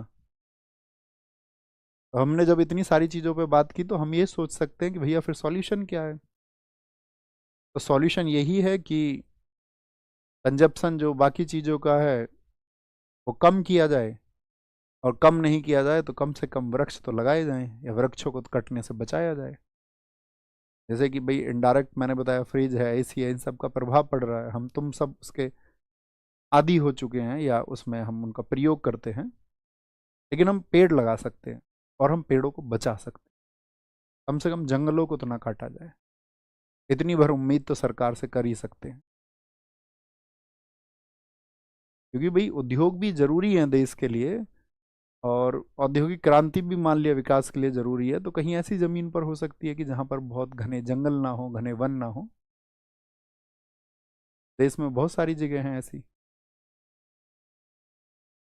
ना। बाकी तो भाई के बारे में सिर्फ बात होती है, सोचना आप ही लोगों को होता है, हम सबको ही सोचना होता है। तो क्या बोलेंगे यहाँ पर, तो आदिल शाह, क्या बोलेंगे, आदिल शाह किसके पुत्र है मुझे बताओ एक बार, बुरहान उल मुल्क के। तो बुरहान उल मुल्क के जो पुत्र हैं, आदिल शाह की मौत के बाद में चांद बीबी, चांद बीबी का शासिका बनना सबको आपका मंजूर था नहीं। तो वो लोग किसके पास चले गए, अकबर के बेटे मुराद के पास में, कि भैया तुम हमारी हेल्प करो। लेकिन यहाँ पर इनके बारे में कहा जाता है, इनके जो वजीर थे मिदान, उन्होंने उस समय पर मुगल सेना को बहुत बुरी तरह हराया। मिदान मंजू, तो मिदान मंजू ने जब बहुत बुरी तरह से हराया, तो मुगल थोड़ा सा पीछे हट गए। अब अकबर को जब ये मैसेज मिला, तो अकबर ने भेजा इस समय पर आपका मुराद और अब्दुल रहीम खाने खाना को, कि भाई जाकर के इनका दमन करो।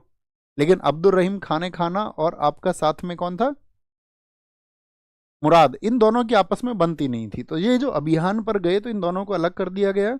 याद रख लेना, अबुल फजल को भेजा गया था इस अभियान पर।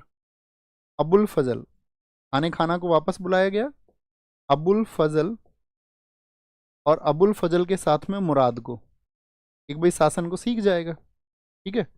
अब मुराद की इसी टाइम पर डेथ हुई थी 1597 में। अव्वल दर्जे का शराबी था, अकबर के कहते हैं कि जीवन में उसने अपने साम्राज्य को जितना बढ़ाया, उसके पुत्रों ने उसे उतना ही दुख पहुंचाया।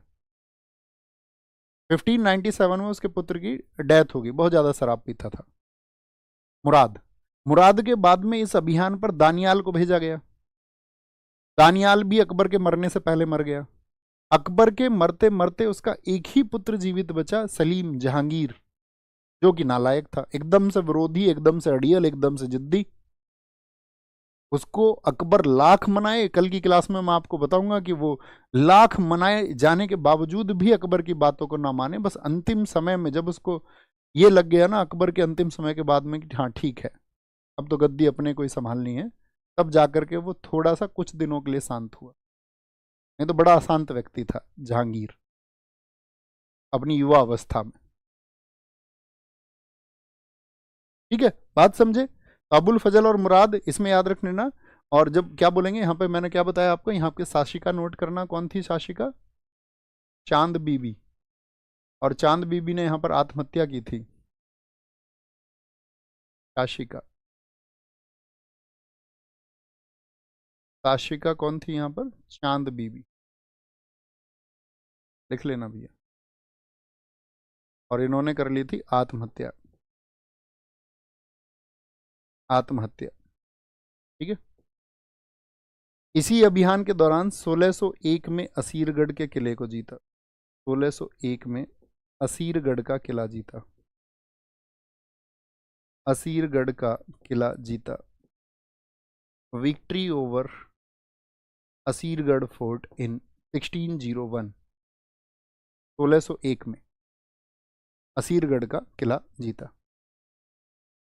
अच्छा देखो, कुछ साथी ऐसे होंगे जिनको इंग्लिश ट्रांसलेशन में अगर कोई दिक्कत कभी आती हो, तो इंग्लिश ट्रांसलेट कर सकते हो आप पूरे पेज को, ये जानते हो नहीं जानते हो।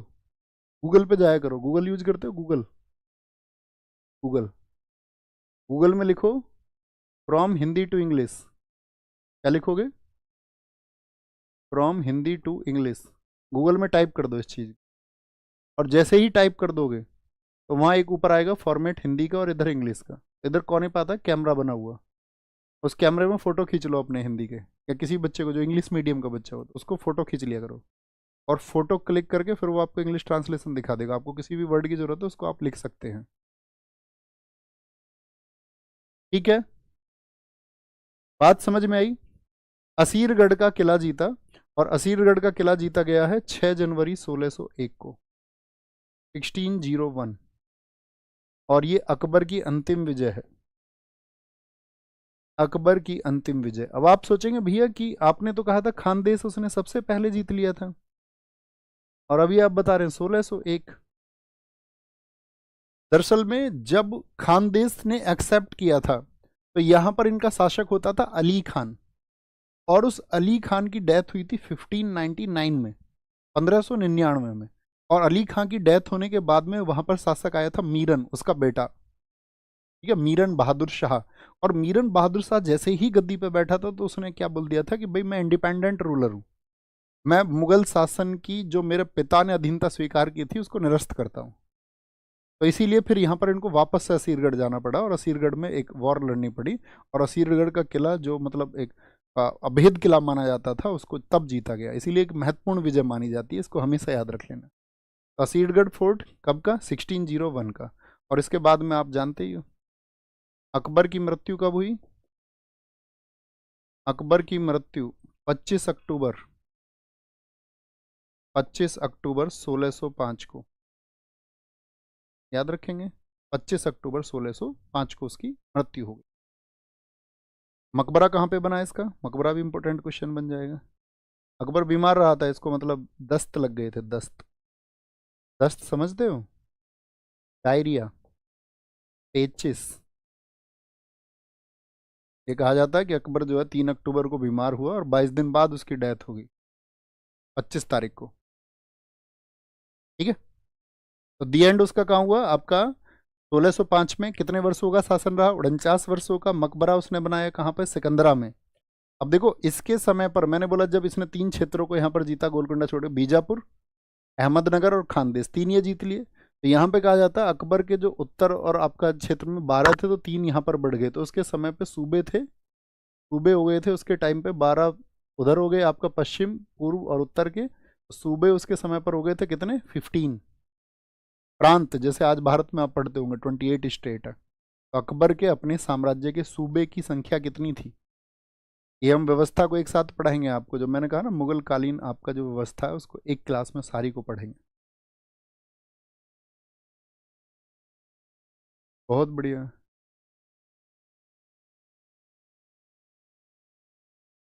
लगाने होंगे भाई, पेड़ लगाने चाहिए। ऊपर दिखाएं, एक बच्चे ने बड़ा अच्छा कुछ लिखा है रिलेटिव सा।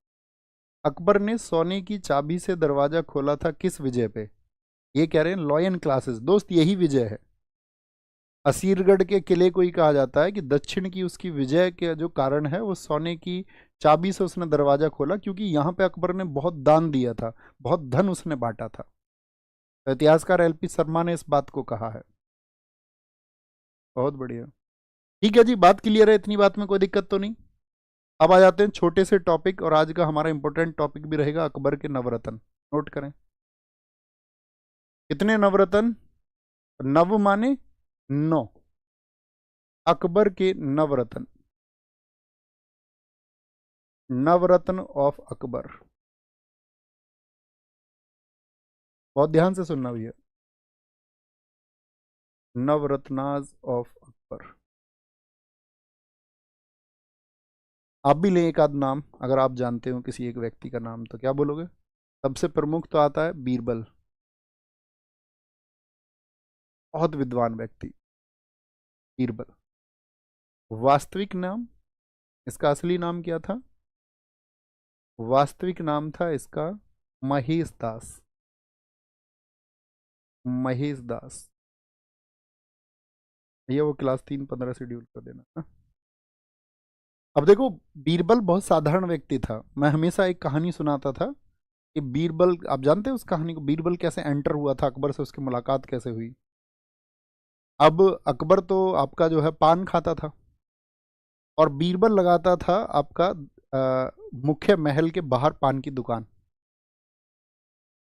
तो एक बार अकबर ने पान खाया, तो जो अकबर को जो पान बना के देता था, उसका जो नज़दीकी व्यक्ति था, उसने चूना वगैरह ज़्यादा लगा दिया। चूना समझते हो ना, ये हो पान वाले जानते होंगे, जो पान खाते होंगे।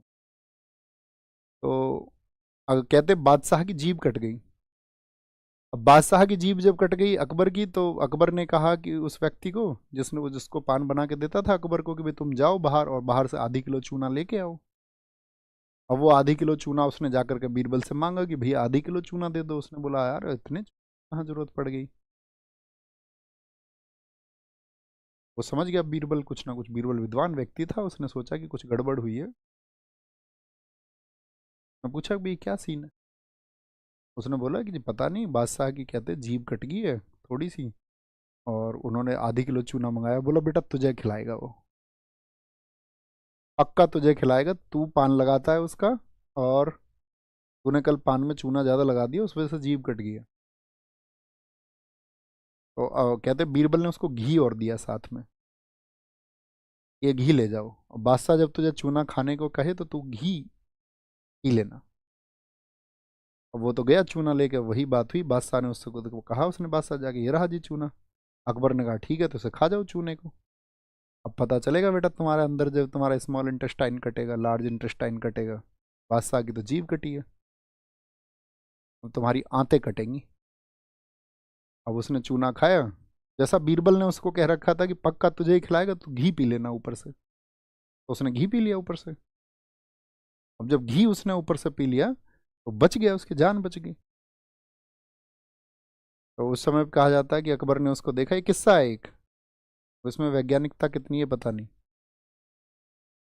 अब अकबर ने देखा उसको अगले दिन, अब भाई तू यार जिंदा जिंदा डोल रहा है, तुझे मर जाना चाहिए था इतना चूना खा के, तू जिंदा ही घूम रहा है अभी। तब उसने बताया जी मेरी जान ऐसे ऐसे उस व्यक्ति ने बचाई है, बीरबल ने। तो कहा ले क्या हो यार, मैंने तुम्हें बताया ना, उसको इंटेलेक्चुअल पर्सन चाहिए थे, मूर्खों से उसका कोई वास्ता नहीं है। तुम भी अपनी जिंदगी में ये सोच लो, जितने मूर्ख हैं बॉयकॉट कर दो, मैं सही बता रहा हूँ तुम्हें, और नहीं तुम्हें जीवन में दुखी पहुंचाएंगे और कुछ नहीं। दूसरा, अबुल फजल। अबुल फजल, अबुल फजल। हाँ एक और चीज पूछी जाती है, हाँ इसकी जो मृत्यु हुई थी ना बीरबल की, वो हुई थी अफगानिस्तान अभियान के दौरान। अफगानिस्तान अभियान, बहुत सारे किस्से हैं अकबर बीरबल के, गजब गजब किस्से। अफगानिस्तान अभियान के दौरान मौत हो गई थी, मृत्यु। अबुल फजल, देखो अबुल फजल को किन किन चीज़ों के लिए जाना जाता है। अबुल फजल को जाना जाता है, एक तो बाइबिल का जो फारसी ट्रांसलेशन किया, बाइबिल का फारसी अनुवाद किसने किया है, Persian translation of Bible, Persian translation, Persian translation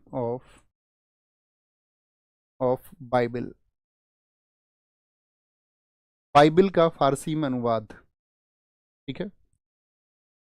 पिता का नाम याद रख लेना, बहुत पूछा जाता है, शेख मुबारक नागौरी, शेख मुबारक नागौरी।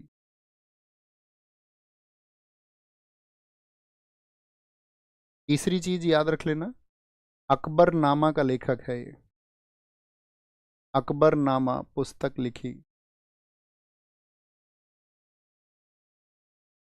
लिखी अकबरनामा पुस्तक। अब अकबरनामा पुस्तक जो इसने लिखी, तो 3 भागों में लिखी। राइट, यह लिख लेना इसमें, रॉट अकबरनामा,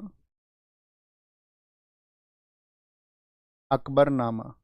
कितने भाग में लिखी है अकबरनामा उसने, 3 भाग में। अकबरनामा के 3 भाग हैं। जो पहला भाग है, पहला भाग, फर्स्ट, उसमें बताया गया है अकबर के पूर्वजों के बारे में। बहुत अच्छा क्वेश्चन बनता है यहाँ से, हर परीक्षा में लगभग बना है। Ancestors of Akbar, ancestors of Akbar. Akbarnama के पहले भाग में किस बारे में बताया गया है? जो सेकंड पार्ट है उसका वो बताता है अकबर के शासनकाल की घटनाएं। अकबर के शासनकाल की घटना यानी कौन सा युद्ध उसने किया, जैसे आज जो हम जान रहे थे। अकबर के शासनकाल की घटनाएं यानी कि event of Akbar's reign, event of Akbar's reign, Akbar के शासनकाल की जो प्रमुख घटनाएं थी। तीसरे जो पार्ट है, तीसरे पार्ट को हम बोलते हैं आईने अकबरी। पूछा भी जाता है बहुत बार, अकबरनामा के किस भाग को आईने, आइन ए भी बोलते हैं, आईने बोल दो एक ही बात है, आईने अकबरी कहते हैं। इस भाग को कहते हैं भाई साहब थर्ड को।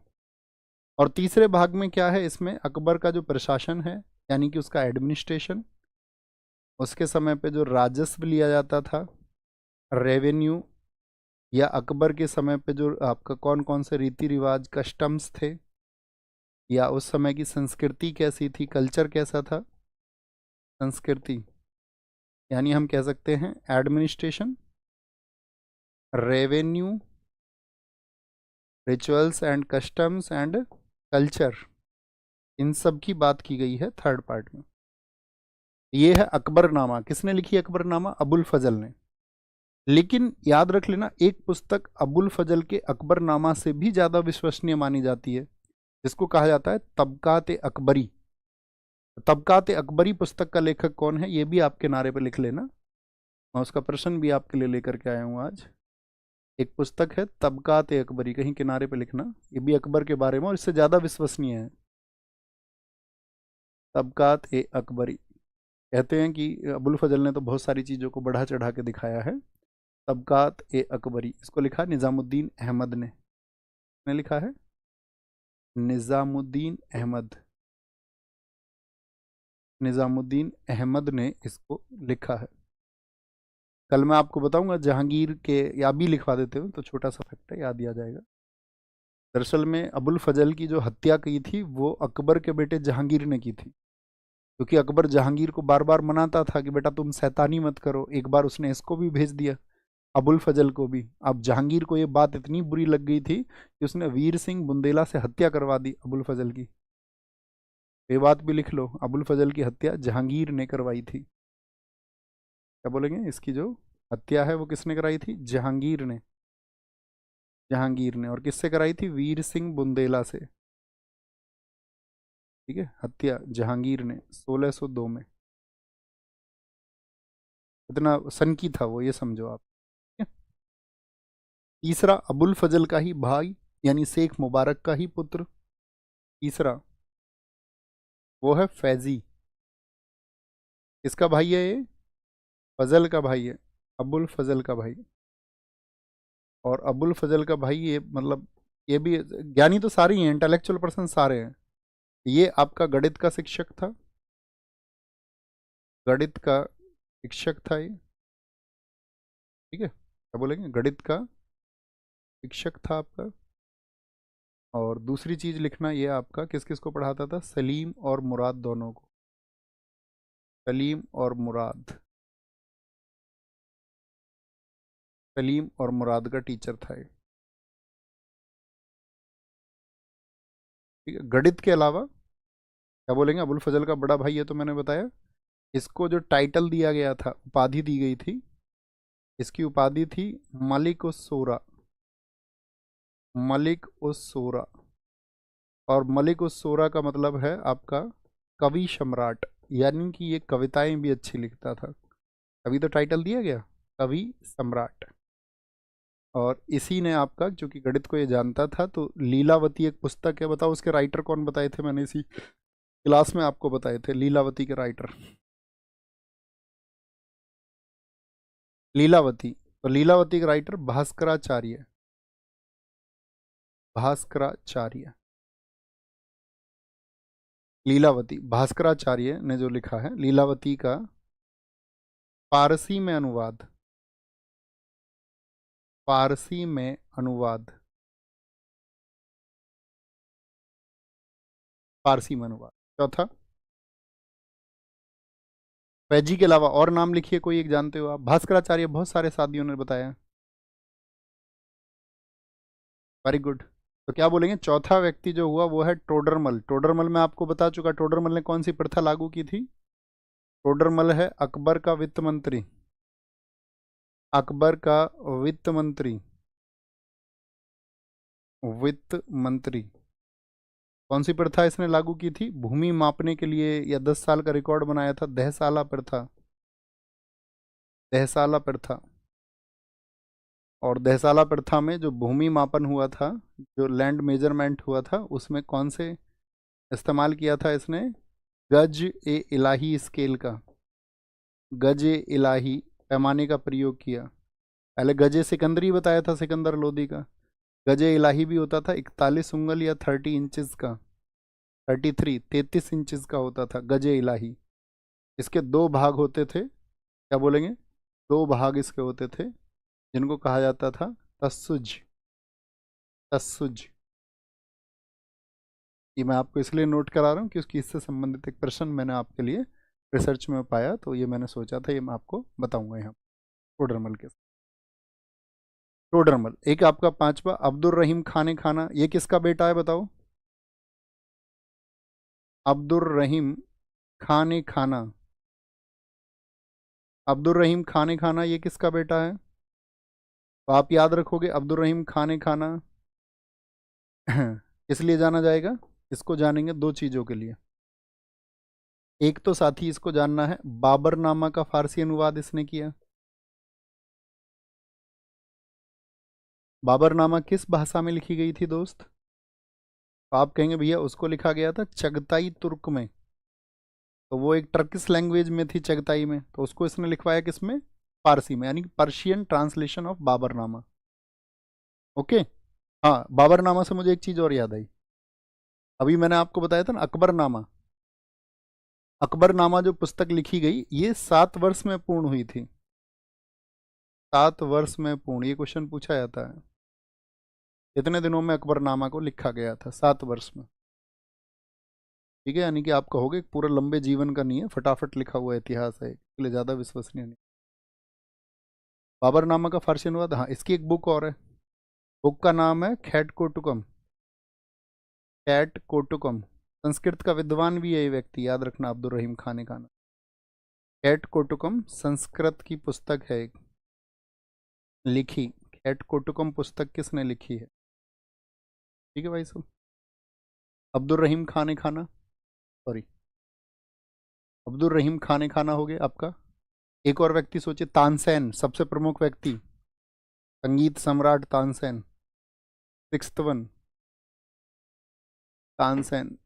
अच्छा, तानसेन का संबंध जो है, जो तानसेन जी हमारे, इनका संबंध जो है वो आपका किस राज्य से है, कौन बताएगा? तानसेन। इनका जो साथी वास्तविक नाम था, वास्तविक नाम रामतनु पांडे। रामतनु पांडे। और समझो, इनके गुरु का नाम क्या था? स्वामी हरिदास। एक बार, ये संगीत के तो आप जानते ही हैं, बादशाह थे तानसेन। इनकी जो रचनाएं हैं, बहुत सारी रचनाएं इन्होंने संगीत की लिखी हैं, जिनमें से प्रमुख आती है मियाँ की टोडी। मियाँ की टोडी, एसएससी ने हर एक क्वेश्चन पूछा है, मियाँ की टोडी। मियाँ की टोडी को लिखा है। संगीत सार, इंग्लिश में भी संगीत सार ही लिखना दोस्त। मियाँ की मल्हार। मियाँ की मल्हार, मियाँ किसको बोलते हैं बताओ? मियाँ इसको टाइटल दिया था अकबर ने। मियाँ का मतलब ही होता है विद्वान व्यक्ति। जैसा आप किसे बोले ना कि मियाँ जरा गौर फरमाइए, इसका मतलब आप उसको सम्मान दे रहे हैं। आप ये कह रहे हैं विद्वान, इंटेलेक्चुअल पर्सन आप उसको मान रहे हैं। ठीक है। रागमाला। रागमाला, ये कौन है? ये तानसेन की रचनाएं हैं। और तानसेन कौन है? ये साथी अकबर का दरबारी कवि है। Court point of Akbar. Akbar का दरबारी कवि, court point of Akbar. Of Akbar. Tansen. Tansen के बारे में पूछा जाता है, यह किस वाद्य यंत्र से संबंधित था, यानी कौन से म्यूजिकल इंस्ट्रूमेंट को ये बजाता था, तो वाद्य यंत्र है इसका रबाब। रबाब, ठीक है, म्यूजिकल इंस्ट्रूमेंट। इंस्ट्रूमेंट। और आपका समाधि कहाँ पर है तानसेन की? तानसेन की समाधि, सिमेट्री कहाँ पर है आपका? वो है ग्वालियर में, क्योंकि मध्य प्रदेश से इनका संबंध रहा। और ग्वालियर में स्टैटिक जीके में मैं आपको बताऊंगा कि तानसेन संगीत समारोह होता है तो कहाँ पर होता है? ग्वालियर में ही होता है, मध्य प्रदेश में। बहुत अच्छा क्वेश्चन पूछा जाता है, ओके, ग्वालियर में। और आपका इससे संबंधित एक और है, हाँ, तानसेन और बाजू, जो बैजू बावरा था, तानसेन और बैजू बावरा, इन दोनों की शिक्षा एक जगह ही हुई है। बैजू बावरा, बावरा की शिक्षा, इन्होंने जो म्यूजिक सीखा वो सीखा था आपका कहाँ पे? स्वामी हरिदास जी के पास में। ये शिक्षा संगीत विद्यापीठ में हुई। संगीत विद्यापीठ में हुई। संगीत विद्यापीठ कहाँ पर है आपका? ग्वालियर। ग्वालियर में हुई। ग्वालियर में हुई, ठीक है, याद रखेंगे। मैंने आपको बता ही दिया मियाँ क्या है, एक टाइटल है, किसने दिया था? अकबर ने। या पूछ ले अकबर ने किसको मियाँ की उपाधि दी थी, ऐसे भी बन लेगा, लिख ही लो, कभी भूल जाओ। अकबर ने इसको ये टाइटल दिया था।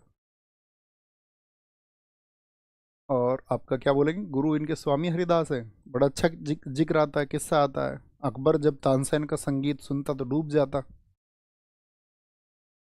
कहे यार तानसेन तुम भी गजब आदमी हो, संगीत तुम गाते हो, आंसू मेरी आंखों से आते हैं, हृदय मेरे के अंदर दोलन होते हैं, इतना खतरनाक म्यूजिक मैंने आज तक नहीं सुना। इस दुनिया में तुमसे बेहतर संगीत किसी का हो ही नहीं सकता। उन्होंने कहा सम्राट तुम गलत कहते हो, अभी तो तुमने अंश मात्र सुना है। उन्होंने कहा सच में कोई तुमसे भी बेहतर हो सकता है? उन्होंने कहा हाँ, मेरे गुरु हरिदास। उन्होंने कहा बोलो उनको लेके आओ दरबार। बड़ा चर्चित किस्सा है। बोले दरबार वरबार नहीं आते वो, भूल में मत रहना तुम किसी में कि वो दरबार आएंगे। अकबर ही सुनने गया, पेड़ पे बैठ के कहते छुप के, तानसेन के जो गुरु स्वामी हरिदास जब उन्होंने संगीत अपना शुरू किया तो कहते अकबर मतलब रोता रहा बैठे हुए आपका तानसेन के साथ में संगीत सुन करके। हाँ तानसेन तू कुछ भी नहीं है यार, तो बेकार आदमी है, मैं तो तुझे सबसे बेहतर समझता था, संगीत तो ये है यार। उन्होंने एक बात कही, उन्होंने कहा जी मेरा जो संगीत है ना वो राजा को समर्पित है, यानी कि वो बंधन का संगीत है। और जो मेरे गुरु हरिदास है, मेरे गुरु हरिदास का जो संगीत है वो एक मुक्त संगीत है, जो इस प्रकृति के लिए है, जो इस ब्रह्मांड के रचयिता के लिए है। तो हम दोनों की तुलना ही नहीं हो सकती। अब इससे लेसन क्या है, तुम वो सीखो। लेसन ये है कि तुम जिसको सबसे बेहतर समझते हो, तुम्हारी नज़र में जो थॉट प्रोसेस सबसे बेहतर है, या तुम्हारी नज़र में जो फैक्ट सबसे बेहतर है। जैसे मैंने तुम्हें एक दिन एक शब्द बताया था, तुम्हें दुनिया में कुछ छोड़ना हो तो प्रेजुडाइज छोड़ना, पूर्वाग्रह को छोड़ना। हम सब करो, याद है वो शब्द? आपको जीवन में रिसर्च करनी हो किसी एक शब्द पर, या एक शब्द को सबसे ज़्यादा समझना हो तो पूर्वाग्रह को समझना। तो आप कहेंगे हाँ, यानी कि कुछ चीज़ें हमको लगती हैं कि हाँ ठीक है, जैसे उसको लग रहा है कि सबसे बेहतर यही है, इससे बेहतर व्यवस्था कोई हो ही नहीं सकती तानसेन से बेहतर। लेकिन उसे बाद में रियलाइज हुआ कि तानसेन से भी बेहतर व्यवस्था एक स्वामी हरिदास हैं, ठीक है। Tansen court point of Akbar, सातवां मानसिंह आप जानते ही हैं, कमांडर थे। मानसिंह एक कमांडर, ठीक है। आठवां, भैया मक्खी आ गई क्लास करने, ले जाओ ले जाओ। आठवां, मुल्ला दो प्याजा, बीरबल का प्रतिद्वंदी। अकबर को बड़ा मजा आता था ये दोनों जब बहस करते थे। मुल्ला दो प्याजा, बीरबल का प्रतिद्वंदी, अपोनेंट ऑफ बीरबल, बीरबल का प्रतिद्वंदी। बड़ा कलाकार था ये दोनों, ये बहस करते थे। अकबर इनकी मजे लेता रहा था दोनों के। जैसे मुल्ला दो प्याजा ने कहा, महाराज रात तो जो है हम शिकार पर गए और बड़े कमाल की बात हुई। एक तो शहद का कुआं था, उसमें तो महाराज जब हम शिकार पे जा रहे थे तो एकदम से उस शहद के कुएं में तो महाराज आप गिरे। अकबर को कह रहा था वो, और कह रहा था बीरबल गिर गया जी उसमें, पोटी के कुएं में। पोटी का कुआं समझ रहे हो? तो उसने कहा कि ये बीरबल तो जी पोटी के कुएं में गिर गया। तो अकबर जो बीरबल है वो तो मतलब एकदम से हाजिर जवाब था। उसने कहा, और सब लोग हंस रहे थे दरबारी, तो बीरबल ने भी कहा, उसने कहा हाँ हाँ महाराज ये बिल्कुल ठीक कह रहे हैं, लेकिन इसके आगे का सपना मैंने देखा। अब तुम समझ लो, मतलब थोड़ा सा ऐसा है, हमने तो पढ़ा था हम छोटे थे। तो उन्होंने कहा महाराज इन्होंने तो फिर तो तुम शहद में थे तो शहद में तो तुमको तो किसी और ने चाट के साफ किया, और हम तो जो उसमें पोटी के कुएं में से निकले थे तो हमको तो चाट के साफ किया इन्होंने ही, मुल्ला दो प्याजा ने। तो ऐसे इनकी प्रतिद्वंदिता होती थी बहुत ज्यादा, दोनों एक दूसरे के, मतलब अकबर इनके बीच में बैठ करके और वो इनके किस्सों पर हंसता रहता था दोनों के। मुल्ला दो प्याजा। नवा, फकीर अजीउद्दीन। अरे पेन कैसे हो गया यार, इसमें पंख कहाँ से आ गया है? ये क्या है? अरे अरे अरे मक्खी ने कर दिया कमाल। मैं कह रहा हूँ मेरे हाथ में पंख कहाँ से आ गया, मैं ऋषि विषि तो नहीं बन गया।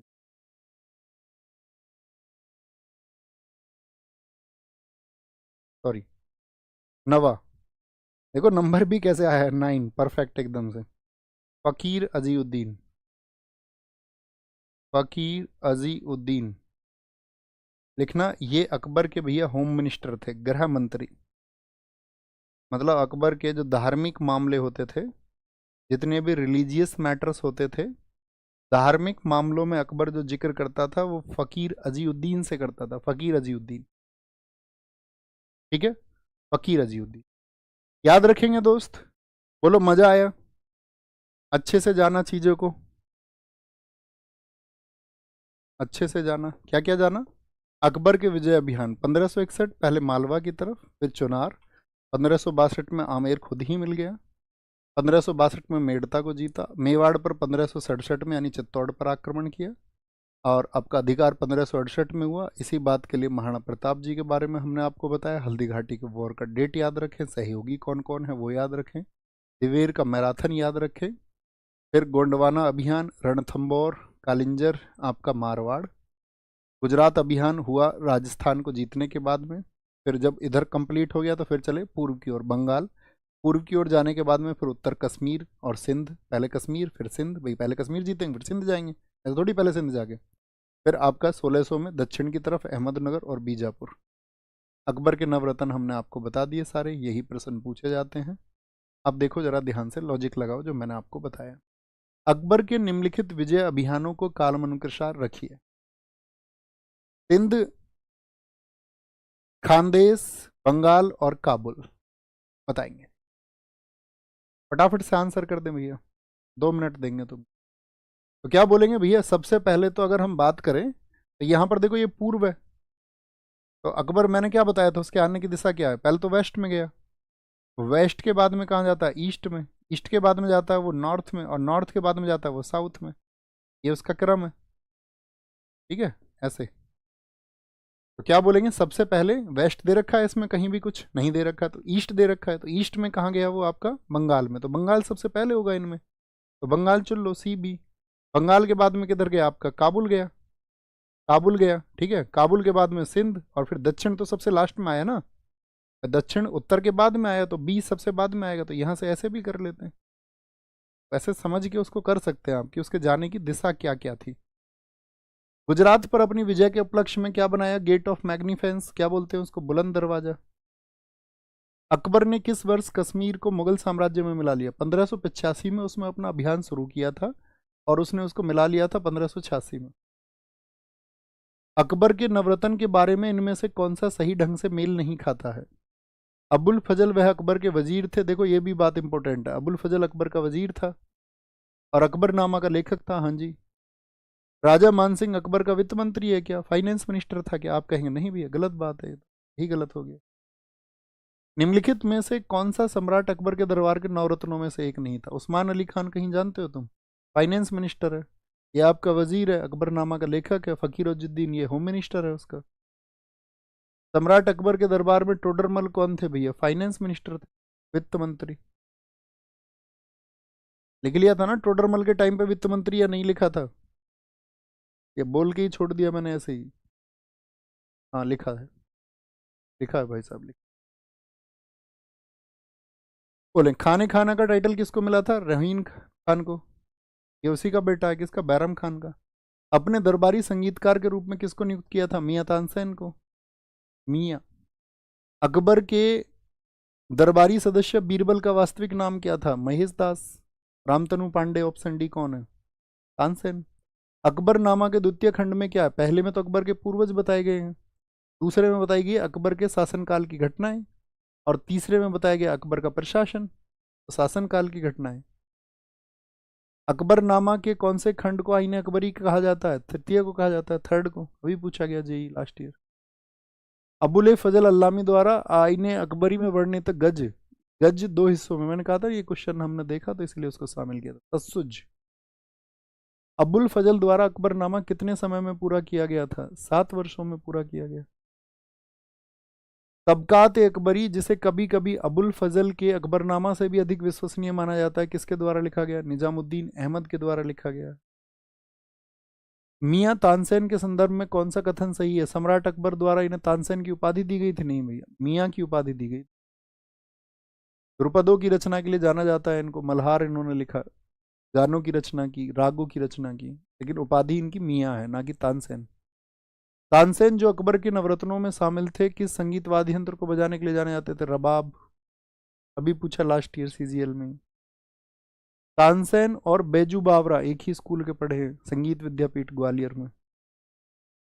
तानसेन के गुरु जिन्होंने उनकी संगीत प्रतिभा को विकसित करने में मदद की, कौन है? स्वामी हरिदास हैं। तानसेन संगीत समारोह कहाँ पे बताया? ग्वालियर में। स्टैटिक जीके में भी पढ़ाएंगे आप, है ना।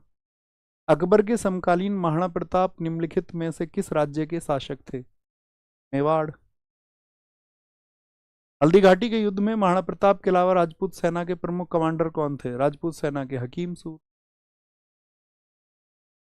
निम्नलिखित राजपूत सरदारों में से कौन हल्दी घाटी के युद्ध में राणा प्रताप के पक्ष में लड़े थे? माधो सिंह कछवाहा नहीं लड़े थे। माधो सिंह कछवाहा नहीं लड़े थे, यानी कि आपका ऑप्शन डी खत्म हो गया। ये तो नहीं हो सकता ना, 4 हो सकता। 1 2 3, या 1 और 3, यानी 2 को मना कर रहे हैं तो भैया 2 तो लड़े हैं, बीदा झाला, तो श्योर हो गया 1 2 3, ऐसे किया करो। राम सिंह तंवर भी लड़े थे आपका, राम साहा। रामकृष्ण चंडावत भी लड़े आपका, कृष्णदास चंडावत। 1 2 3 हो जाएगा। महाराणा प्रताप की मृत्यु के पश्चात इनमें से कौन राजपूत मेवाड़ का शासक बना? 1597 में कौन बने थे फिर? अमर सिंह बने थे। ठीक है। अच्छा, मेरा क्वेश्चन आपसे ये रहेगा कि सबके लिए ये क्वेश्चन और मैंडेटरी है, होमवर्क है। अमर सिंह गद्दी पर किस वर्ष बैठे थे? अमर सिंह, अमर सिंह जी का जो राज्याभिषेक हुआ वो किस वर्ष में हुआ था? किस वर्ष हुआ? ये आप सबको आंसर बताना है ना, किस वर्ष में हुआ, किस वर्ष में हुआ है, सब लोगों को बताना है। ओके भैया, आप कुछ कह रहे थे बिहार में, आज टाइम ओवर हो गया, बताएंगे आपको कभी और, है ना। एक अस्मिता के बाद वाला शब्द भैया रह गया 5, हाँ बताएंगे जिस दिन समय रहेगा उस दिन बताएंगे, है ना। कल बताएंगे, कल कल छोटा टॉपिक रहेगा थोड़ा जहांगीर का। तो ये होमवर्क में लिखना ना भूलें। पढ़ाई आपकी कैसी चल रही है? आपका कोई भी सुझाव है हमेशा लिखा करो। उम्मीद करूंगा आप बहुत अच्छे से पढ़ते हुए चल रहे होंगे, इन एफर्ट्स को आप समझते होंगे, महसूस करते होंगे कि हाँ ये किसी एक रिवॉल्यूशन के लिए है, और आप उसको समझते हुए, बहुत मेहनत करते हुए, अपने जीवन को बहुत अच्छे से दिशा देते हुए अपने लक्ष्य की ओर आप पहुँचेंगे। यही मैं उम्मीद करूँगा आप सब लोगों से कि एक दिन आप पहुँच जाएँगे। Thank you. नमस्ते, जय हिंद, जय भारत, टेक केयर।